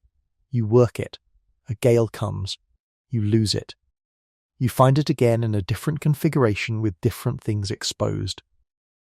This is exactly the problem that will still be defeating people in the 21st century, incidentally, on the same coastline, with sonar. The tools, a grappling hook to snag ballast piles, ropes and floats to mark, a diving bell for deeper work. The Spanish were using them by this period, weighted, lowered, with a man working out of the trapped air, crowbars, baskets, and an extraordinary amount of counting. Because every single item recovered is registered. The Crown's fifth has to be assessed. The manifests exist. There are officials on this beach with paper, checking recovered chests against a list of what was loaded in Havana. Even here, on an empty coast in a survivor camp built out of wreck timber, the paperwork came first. The camp itself is where the actual dying happens, and it doesn't happen in the water. Mosquitoes. That's the whole answer. The Florida coast in summer is a malarial swamp fringe, and a camp of hundreds of people living in improvised shelters beside standing water is exactly the environment that produces sustained outbreaks. Contemporary accounts of the salvage effort describe serious sickness in the camp, and the requests to Havana for reinforcement are consistent with a workforce being steadily eaten by disease. Food came by ship from St. Augustine and Havana. Irregularly, water was a constant problem, and the camp was, in the technical sense, undefended, a large quantity of recovered silver, sitting in a storehouse on an open beach, hundreds of miles from any real Spanish force. Beto has a routine you've come to depend on. In the evenings, after the boats are in, he strings a hammock between 2 palmettos and sleeps above the ground rather than on it. He told you once it was because of snakes. You've noticed that the men who sleep in hammocks get sick less often than the men who sleep on the sand. Neither of you knows why. It'll be 1897 before Ronald Ross demonstrates the mosquito's role in transmitting malaria, and the reason a hammock and a breeze help won't be properly understood for another 2 centuries. Beto just knows that the ground is bad at night. What comes up, mostly, is coins, not chests of them. Individual pieces and clumps, and occasionally an intact chest that has held together because it was iron-bound and buried fast. The coins are reals, silver, struck at the mints of Mexico City, Lima and Potos. The 8-real piece, the piece of 8, is about 27 grams of silver and roughly the diameter of a modern crown. Many of the ones coming off this coastline are cobs, irregular, hand-struck lumps cut from a bar to the correct weight and stamped, which look nothing like a modern coin and everything like a flattened potato with a cross on it. There is also gold in escudos, and there are the objects that were never on any manifest at all: jewellery, worked chains, personal plate, because the 1715 fleet was carrying an enormous amount of undeclared cargo. Smuggling on the treasure fleets was endemic. The Royal Fifth was a 20% tax, and merchants had 2 centuries of practice avoiding it, which produces a genuinely strange situation on this beach. The officials with the manifests are checking recovered material against a list, and a great deal of what comes up isn't on the list, and never was, and now has to be dealt with by men who all understand exactly what that means. Beto's view of this, expressed with a shrug, the sea doesn't know whose it is. Neither, at this distance, does anybody else. And that ambiguity, who owns treasure that was already being hidden from its owner, is going to keep lawyers employed for the next 300 years. By the spring of 1716, word about this beach has travelled the entire Caribbean. You have to understand what that means. A storehouse full of silver on an open coastline, guarded by a few dozen soldiers who are mostly ill, hundreds of miles from help. Every English, French and Dutch mariner in the West Indies knows about it, because sailors talk, and because the recovery has been going on for 8 months, and buyers in Havana have been receiving the results. There's a specific moment in the historical record when the news reaches Jamaica, and the reaction there is not sympathy. Jamaica in 1715 and 1716 is full of unemployed privateers. The War of the Spanish Succession ended in 1713, and the Treaty of Utrecht put thousands of men who had spent a decade legally robbing Spanish shipping suddenly out of work, with skills that had no peacetime application. They had ships, they had guns, they had crews, and now they had a target that was, in the most literal sense, sitting on a beach. Beto tells you what he heard from the crew of a supply sloop out of Havana. He says it plainly, the way sailors deliver bad news, which is without any preamble at all. He says the English are coming for the storehouse. They came in January 1716, and the man leading them was Henry Jennings. Jennings was a Jamaican privateer with a commission from the governor of Jamaica, which he interpreted extremely generously. He arrived off the Florida coast with several vessels and something on the order of 300 men. The Spanish camp had perhaps 60 soldiers. There was, by the surviving accounts, very little fighting. Jennings landed, demanded the recovered treasure, and took it. The commonly cited figure is around 120,000 pieces of 8. He then sailed away and, shortly afterward, took a French vessel as well, which finished the job of making him a pirate rather than a privateer, because there was no war with France either. And when Jamaica became uncomfortable, Jennings and the men with him went to a harbour in the Bahamas that had no functioning government at all. New Providence. Nassau. That raid on the salvage camp is one of the events historians point to when tracing the start of the Golden Age pirate republic in the Bahamas. The men who took the silver off that beach seeded the port, and the port drew everyone else. The 1715 hurricane didn't just sink a fleet, it capitalized a pirate economy. You survive it, because the raiders were not interested in you. That's the thing about the Jennings raid that gets lost in the retelling. It wasn't a massacre, it was a robbery of a warehouse. The Spanish soldiers were overwhelmed and disarmed.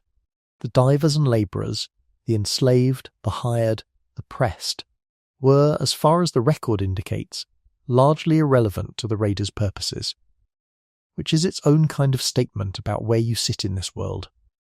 300 armed men landed on your beach and did not consider you worth a decision. Beto goes back to work the following week. So do you. Because the Crown's response to losing 8 months of recovered treasure is not to abandon the operation, it's to order more diving. The salvage went on for years. Spanish records show recovery efforts on the 1715 wrecks continuing into the 1720s, with the Crown pressing repeatedly for more, and the officials on site reporting, with increasing weariness, that the accessible material was gone and what remained was under sand. And eventually they stopped. Not in triumph, not in disaster, in diminishing returns, exactly like every other treasure operation in this script. By your 4th year on that coast, Beto's lungs have gone. You can hear it before you can see it, a wet catch at the top of every breath. Worse in the mornings. He's been diving for 25 years. He can no longer stay down past 40 seconds, and he knows it. And he has, quietly, started working the boats instead. There's no compensation schedule here, no articles, no vote. He's a labourer in an imperial salvage operation, and the arithmetic that applies to him is the arithmetic of replacement. What he gets instead is a small, entirely unofficial arrangement that the men on the boats work out among themselves. He handles the ropes and the marking floats and the counting, and nobody reports that he's stopped diving, and the officials with the paper never come out on the water anyway. That's it. That's the whole kindness. 6 or 8 men quietly deciding not to mention something. It isn't justice. It's not even close. But it's what was available on that beach in 1719, and it kept a man fed for a while, and it happened because people who had almost nothing decided to spend some of it on him. You will never see his name written anywhere. Neither will I. And here's the last thing about that coastline, and it's the reason it matters so much to everything that came after. The Spanish stopped. The sand closed over the rest. And for 240 years the 1715 fleet was a footnote. Then, in the late 1950s and early 1960s, a Florida building contractor named Kip Wagner started picking up silver coins on the beach after storms near Sebastian Inlet. He did what everyone in this script does who actually succeeds. He went to the archives. He found a reproduction of an old Spanish chart. He worked out that the coins were from the 1715 fleet, and that the wrecks had to be right offshore from where he was standing. He and a group of partners formed a company, the Real 8 Company, and in the early 1960s they began recovering material in genuinely spectacular quantities. Gold coins. Silver jewellery. In 1964 they made recoveries that made national news. 249 years after the hurricane. The treasure was under 6 feet of sand, 100 yards off a public beach, the entire time, and the thing that found it was a man noticing coins in the surf and then reading a map drawn by the people who lost them, which raises the question that has been sitting under this whole script. If the real treasure hunts were archives and magnetometers and sand, where did the map with the X come from? In the summer of 1795, on a small wooded island in Mahone Bay, Nova Scotia, a teenager named Daniel McGuinness found a circular depression in the ground beneath an old oak. That's the story anyway. There are no contemporary documents from 1795. The earliest published accounts of the discovery date from the mid-19th century, more than half a lifetime later, by which point the details had been through several tellings. But the depression was real, and people dug in it. And they have not stopped for 230 years. 6 people have died on that island in pursuit of what's underneath. Millions of dollars have gone into the hole. Heavy machinery has been brought in. Franklin Roosevelt invested in a syndicate that dug there in 1909. Nothing conclusive has ever come out. This is the story of the pirate treasure map, the single most recognizable object in the entire mythology. The thing every person listening can picture in perfect detail, and the fact that no such map has ever been found, from any pirate anywhere in the entire documented history of piracy. Not one. Let's establish the negative properly, because it's easy to say and hard to feel. We have an enormous amount of primary material on Golden Age piracy. Admiralty trial transcripts running to hundreds of pages. Depositions from captured merchant captains taken under oath, describing in detail what pirates did and how. Colonial governors' letters complaining about them constantly. Newspaper accounts. Ships' logs from naval vessels hunting them. Inventories of seized goods. Sets of articles read into evidence at trial. In all of it, there is no treasure map. There is also, and this is the more telling absence, almost no burying. The kid cache at Gardiner's Island is the exception that gets cited precisely because it is the exception, and even that was a short-term deposit with a named landholder, not a secret hole, and it was recovered in weeks. Here's the thing. Burying money makes no economic sense for a pirate, and the reason is so simple it's almost funny.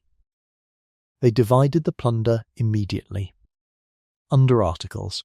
Man by man. Because the whole company insisted on it. You cannot bury a treasure that has already been distributed to 140 individual men who each want to spend theirs in a port town this week. And they did want to spend it. That's the second half of the answer, and it's very well documented, mostly in the complaints of people who found it appalling. Colonial officials write repeatedly about the spending habits of pirates in port, the drinking, the gambling, the buying of ridiculous clothing, the money going through a small town in a matter of days. There's a straightforward reason. A pirate in 1718 had a life expectancy that was, by any honest estimate, brutally short. The golden age of the Atlantic Pirate Republic ran roughly from 1716 to 1726, and the men in it were hunted with increasing efficiency the whole time. Royal proclamations offering pardons in 1717 and 1718. Naval sweeps. Mass hangings. 41 men from Bartholomew Roberts's company hanged at Cape Coast Castle in 1722 alone, in the largest pirate trial of the era. Now imagine you are 26, in Nassau in 1718, with £50 in a bag, and you have watched 3 men you sailed with get hanged in the last year. What is your savings rate? You are not going to bury it. You are not going to draw a map. You are going to spend it, and everyone around you understands exactly why. So where did the map come from? It came from Kidd, and then it came from writers. The Kidd rumour started in 1701 and never died, and by the early 19th century it had become a genuine folk industry in the northeastern United States. There are accounts of money digging as a widespread rural pastime, complete with its own folklore, the requirement of silence during the dig, the use of divining rods and seer stones, the belief that the treasure would sink deeper into the earth if anyone spoke, the guardian spirits. That last part is important and rarely mentioned. Early American treasure digging wasn't a rational search. It was a magical practice, closer to folk ritual than to prospecting, and it was common enough to be a recognized nuisance.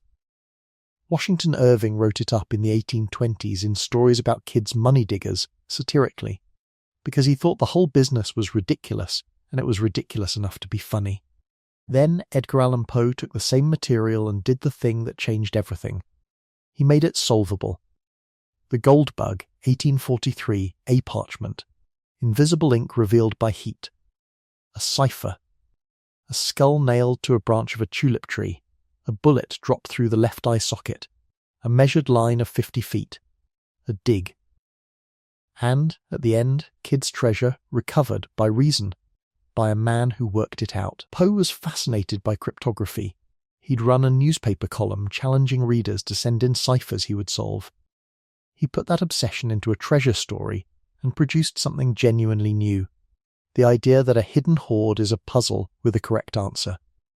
Before Poe, treasure digging was luck and ritual. After Poe, it was a code to be broken. That's the invention, not the treasure, the solvability. And here's how thoroughly it worked. In 1885, an anonymous pamphlet appeared in Virginia describing 3 encrypted texts supposedly written by a man named Thomas J. Beale in the 1820s, giving the location of a buried fortune. One of the three had been decoded, using the Declaration of Independence as a key. The other two remained unsolved. People have been trying ever since. Statistical analysis of the undeciphered texts have repeatedly suggested they don't behave like real encoded English, and the mainstream scholarly view is that the whole thing is a 19th century hoax, published, notably, 2 years after the gold bug. Then, in September 1881, a Scottish writer on holiday in Braemar drew a map to entertain his 12-year-old stepson on a rainy afternoon. Robert Louis Stevenson drew an island. He put in coves and hills and soundings. He named it Treasure Island. And then, looking at his own drawing, he started to see characters moving on it, and he began writing a story to fit the map. The map came first. That's the fact I find genuinely delightful and slightly vertiginous. The most famous treasure map in the world was drawn before the story existed, by a man doodling for a bored child. Treasure Island was serialised in a boys' magazine from 1881 to 1882 and published as a book in 1883. And it invented, or fixed permanently in place, essentially the entire visual grammar of piracy: the marooned man, the sea chest, the black spot, the one-legged sea cook with a bird on his shoulder, the buried hoard of a dead captain named Flint, and the map with a cross on it. Stevenson himself was open about borrowing widely from earlier accounts, including the 1724 general history. But the assembly, the specific, memorable, endlessly reproduced package, was his. Then the illustrators finished the job. Howard Pyle, working in the 1880s through the 1900s, produced a body of pirate paintings and drawings for American magazines that did for the visual side what Stevenson did for the narrative. The sashes, the headscarves, the earrings, the buried chest on a moonlit beach, the plank. Pyle was a serious artist and a careful one by the standards of illustration, but he was illustrating a romance, not a documentary. His pirates look the way they look because they needed to read instantly on a magazine page. And walking the plank, that great fixture, has essentially no support in the Golden Age record. It appears in some 19th century instance and in fiction. Real pirates who wanted to kill someone had faster, less theatrical methods, and mostly what they wanted was for the crew of a captured ship to cooperate, which theatrical murder actively discourages. So by about 1905 the package is complete. The map, the chest, the X, the plank, the parrot, the black spot, the island. Almost none of it from a deposition, almost all of it from between 1824 and 1905, which brings us back to a hole in Nova Scotia. Because Oak Island is the place where all of this became physically real, where the literary myth reached back into the ground and started costing actual lives. The story as it stands today involves a shaft with layers of oak platforms at regular intervals, a stone with mysterious inscribed symbols, elaborate flood tunnels engineered to fill the pit with seawater, coconut fibre found in the beach, and a curse specifying that the treasure will be found only after 7 men have died. Here's the trouble. Nearly all of those details enter the record decades after they supposedly occurred, in newspaper accounts and promotional material published by companies raising money to dig. The inscribed stone has been lost, and the various translations of it appear in 19th century sources with no verifiable chain. The curse dates from the 20th century. And the geology of that part of Nova Scotia includes anhydrite and gypsum, soluble rock that produces natural sinkholes and voids, and natural connections to seawater, which is exactly the professional explanation for both the depression and the flooding. But 6 people really have died there. That part is true. From 1861 onward, a boiler explosion, a fall, and in 1965 4 men who went into a shaft and were overcome by fumes. I want to be careful here, because there's a lazy version of this that just laughs at Oak Island, and it's not the honest one. The people digging on that island are not stupid, and some of the anomalies are real. Wood recovered from the pit has returned dates that predate 1795 in some tests. There has been genuine human activity on that island going back a long way, and that in itself is worth explaining. What I'd say is this: the island is a 230-year investment in the proposition that the story is true, and the investment has grown so large that abandoning it has become emotionally impossible. That's not stupidity. That's the sunk cost fallacy running on a geological timescale. And the thing that makes it work is the same thing Poe invented in 1843, the belief that this is a puzzle, and that puzzles have answers. The sea doesn't have answers. Sand doesn't have answers. A soluble limestone sinkhole in Nova Scotia does not have an answer, or at least not the one people want. But a puzzle? A puzzle can be solved by the next guy. Maybe next season. There's one more thread here, and it's the source problem that haunts everything.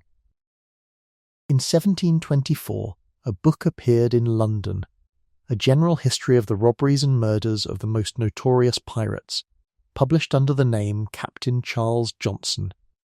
Nobody knows who wrote it. The name appears to be a pseudonym. For much of the 20th century, a popular theory identified the author as Daniel Defoe. That attribution has since been substantially challenged and is not currently accepted by most specialists. The book is our single richest source on Golden Age piracy. It contains detail found nowhere else. Some of it checks out against trial records beautifully. Whoever wrote it clearly had access to real material and may have interviewed people. And some of it is invented. Whole figures in it appear to be fabricated or heavily embellished. Speeches are supplied. Motives are assigned. The book behaves in places like historical fiction. The trouble is that almost everything the popular imagination knows about individual pirates traces back to that volume, and it is functionally impossible to separate the reporting from the invention on a line-by-line basis. So when you hear a stirring pirate speech, or a specific personal detail about a famous captain, the honest position is, it might be true. And it might be from a book whose author we can't identify, written for money, 2 years after the men in it were hanged. So what would a real pirate document look like? It would look like the trial records from Cape Coast Castle in 1722, where the men of Bartholomew Roberts's company were tried en masse and their answers recorded, including the repeated, desperate, sometimes true and sometimes strategic claim that they had been forced. It would look like the deposition of a merchant captain describing exactly which of his goods were taken, in what quantity, by men whose descriptions he gives. It would look like Cyprian Southhack's frustrated letters from a Cape Cod beach. It would look like a set of articles read into evidence, listing what a man got for losing a hand. It would look like an inventory, weights, counts, signatures of goods dug out of John Gardner's island in 1699. None of that is a map. All of it is paperwork. And paperwork is, as it turns out, the only thing that has ever actually led anybody to pirate treasure. Here's the irony I'd like to leave standing. The treasure map is not fake. It's just not old. Because the modern treasure hunters, the ones who actually find things, do use maps. Detailed ones. They're just made of insurance registrations, cargo manifests, admiralty depositions, coastal survey charts showing shoreline positions in different decades, and magnetometer plots showing every scrap of iron in a search box. Barry Clifford's map to the Wider was Cyprian Southhack's chart plus 2.5 centuries of coastal erosion math. Bert Weber's map to the Concepcion was the Spanish colonial archive. Kip Wagner's map to the 1715 fleet was a reproduction of an old chart and a beach where coins washed up after storms. Every one of them is exactly the thing the myth promises. A document that tells you where the treasure is. They're just extremely boring documents, held in archives in Seville and London and Boston, and reading them takes years, and there's no skull nailed to a tree. The X exists. It's a citation, and in 1969 in a stack of exactly those documents, a graduate student in Seville found a single line about a ship called the Atocha, and set off the longest, costliest, most personally devastating treasure hunt of the 20th century. The smell is diesel and old coffee and neoprene that never fully dried out overnight. It's 5 in the morning in Key West, Florida, and you're standing on the back deck of a working salvage vessel in the dark, holding a mug, waiting for the tide. The boat is not glamorous. Nothing about this is glamorous. She's a converted workboat with rust weeping down from every fitting, a compressor that has to be coaxed, and a deck covered in equipment that all serves the same unromantic purpose, moving sand. You've been on this crew for 19 months. You are paid, when you are paid, in a small wage and a share, a fractional interest in whatever the company recovers, on a document you signed and mostly didn't understand. Sound familiar? It should. It's Phipps's syndicate, 300 years later, with better boats. The man in charge has a phrase he uses every single morning, without variation, no matter what happened yesterday. Today's the day.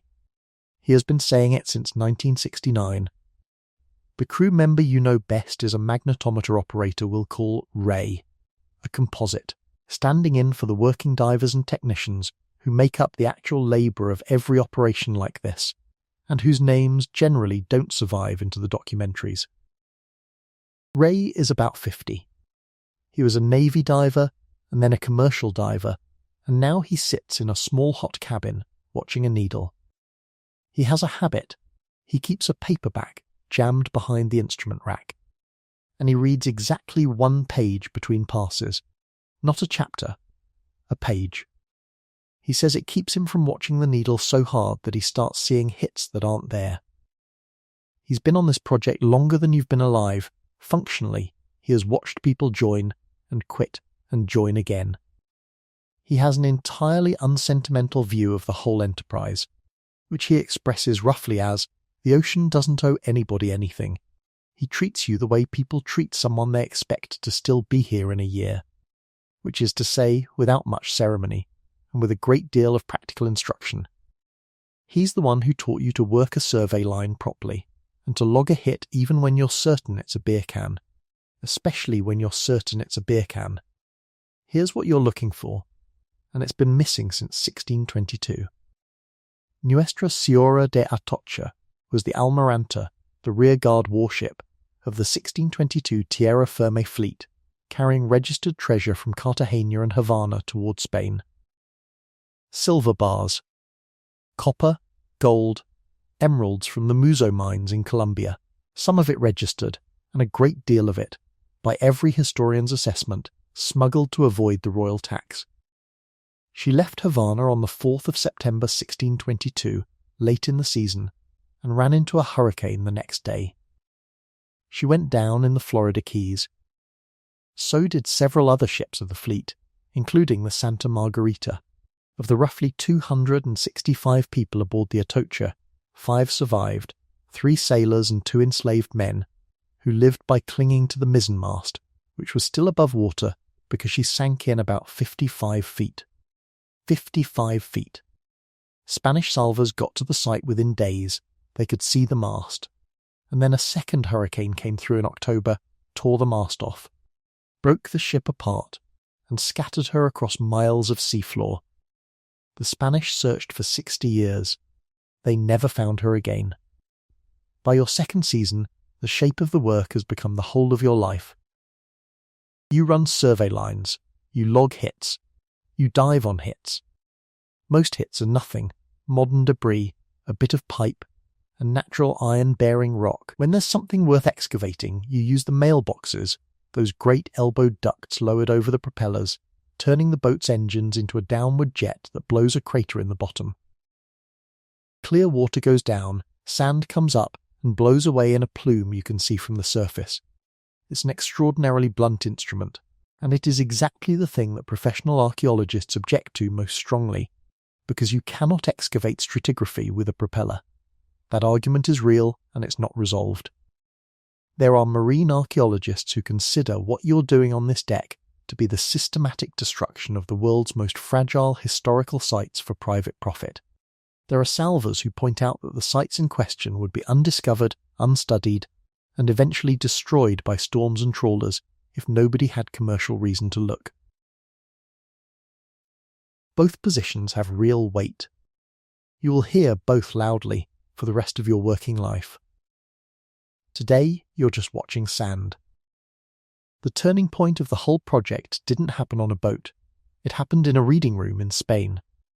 A young American historian named Eugene Leon, working in the Archivo General de Indias in Seville, the vast repository of Spanish colonial records, went through the documentation of the 1622 disaster in the late 1960s, and he found that everyone had been searching in the wrong place.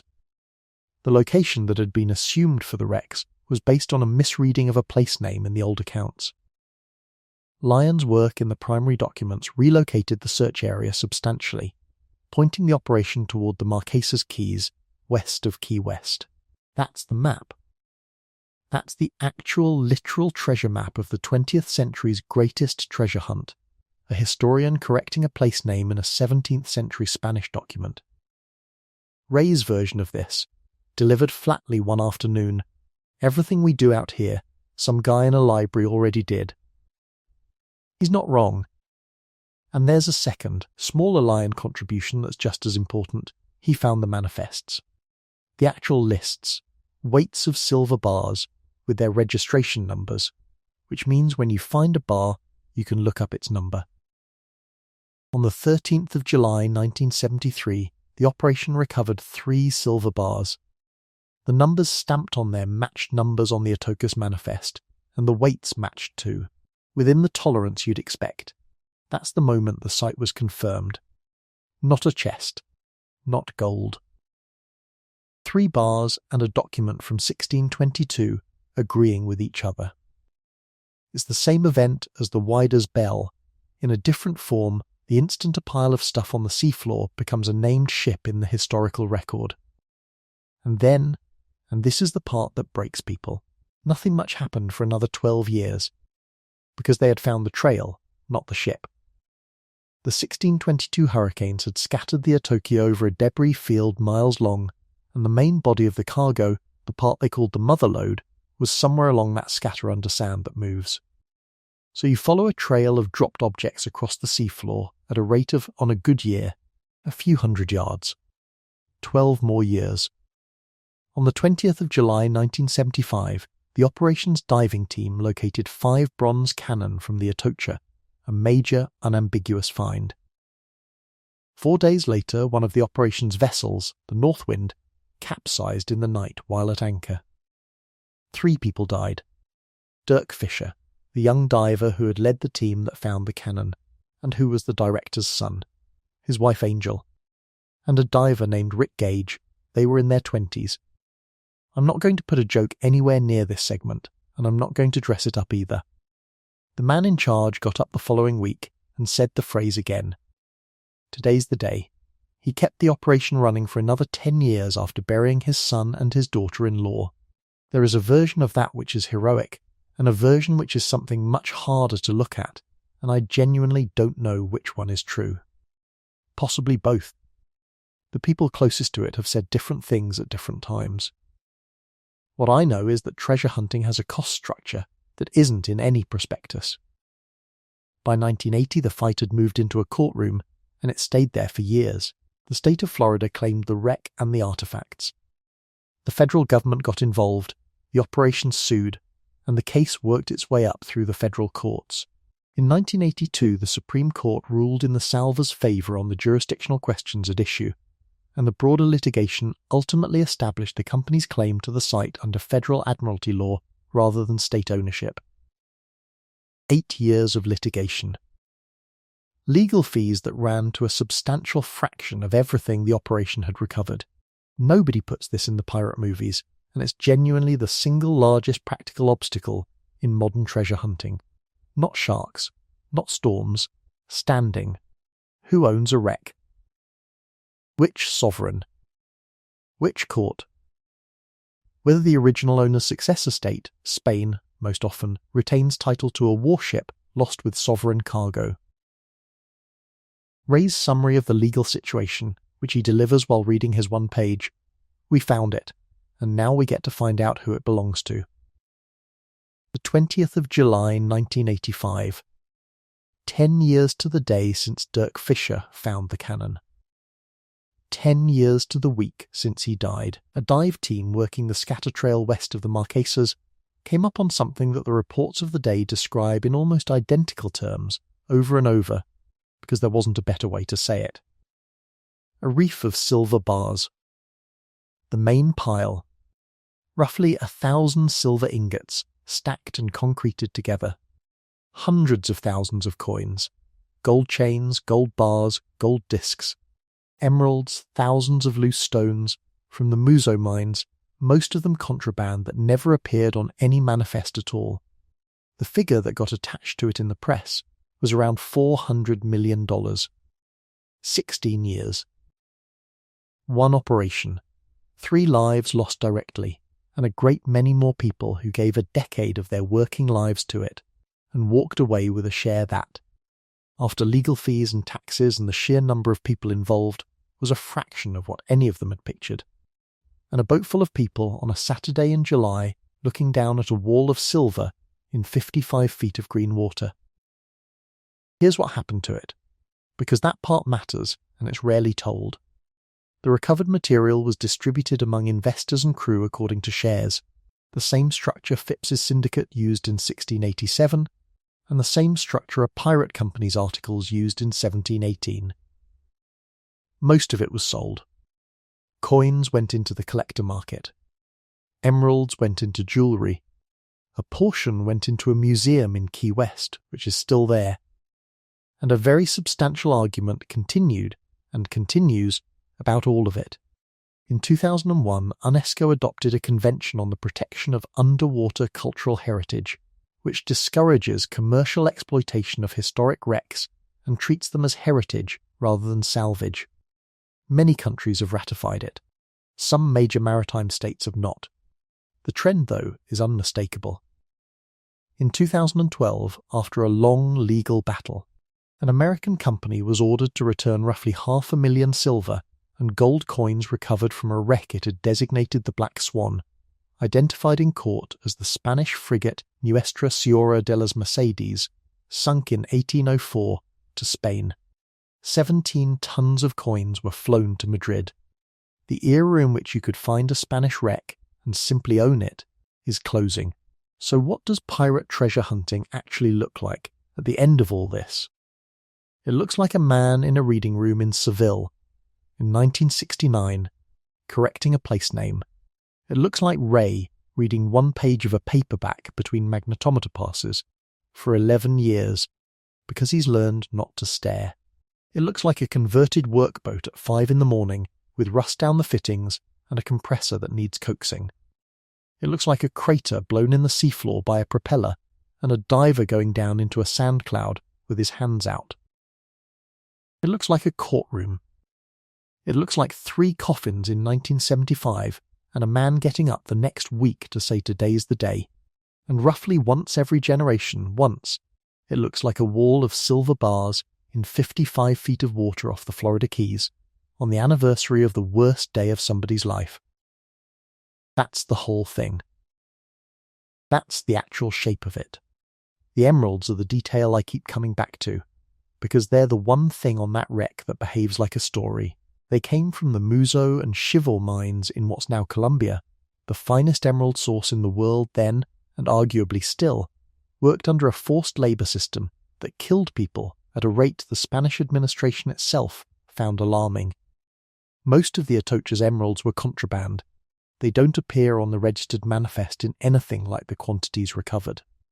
Because a small stone of enormous value is the single easiest thing in the world to smuggle past a customs official, and everyone in the trade knew it.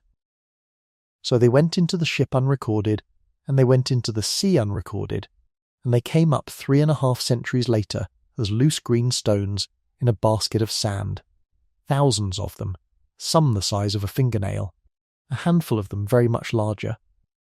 Ray's reaction to the first one he ever saw come up, delivered in the same tone he used for everything, that's a rock that ruined somebody's life twice.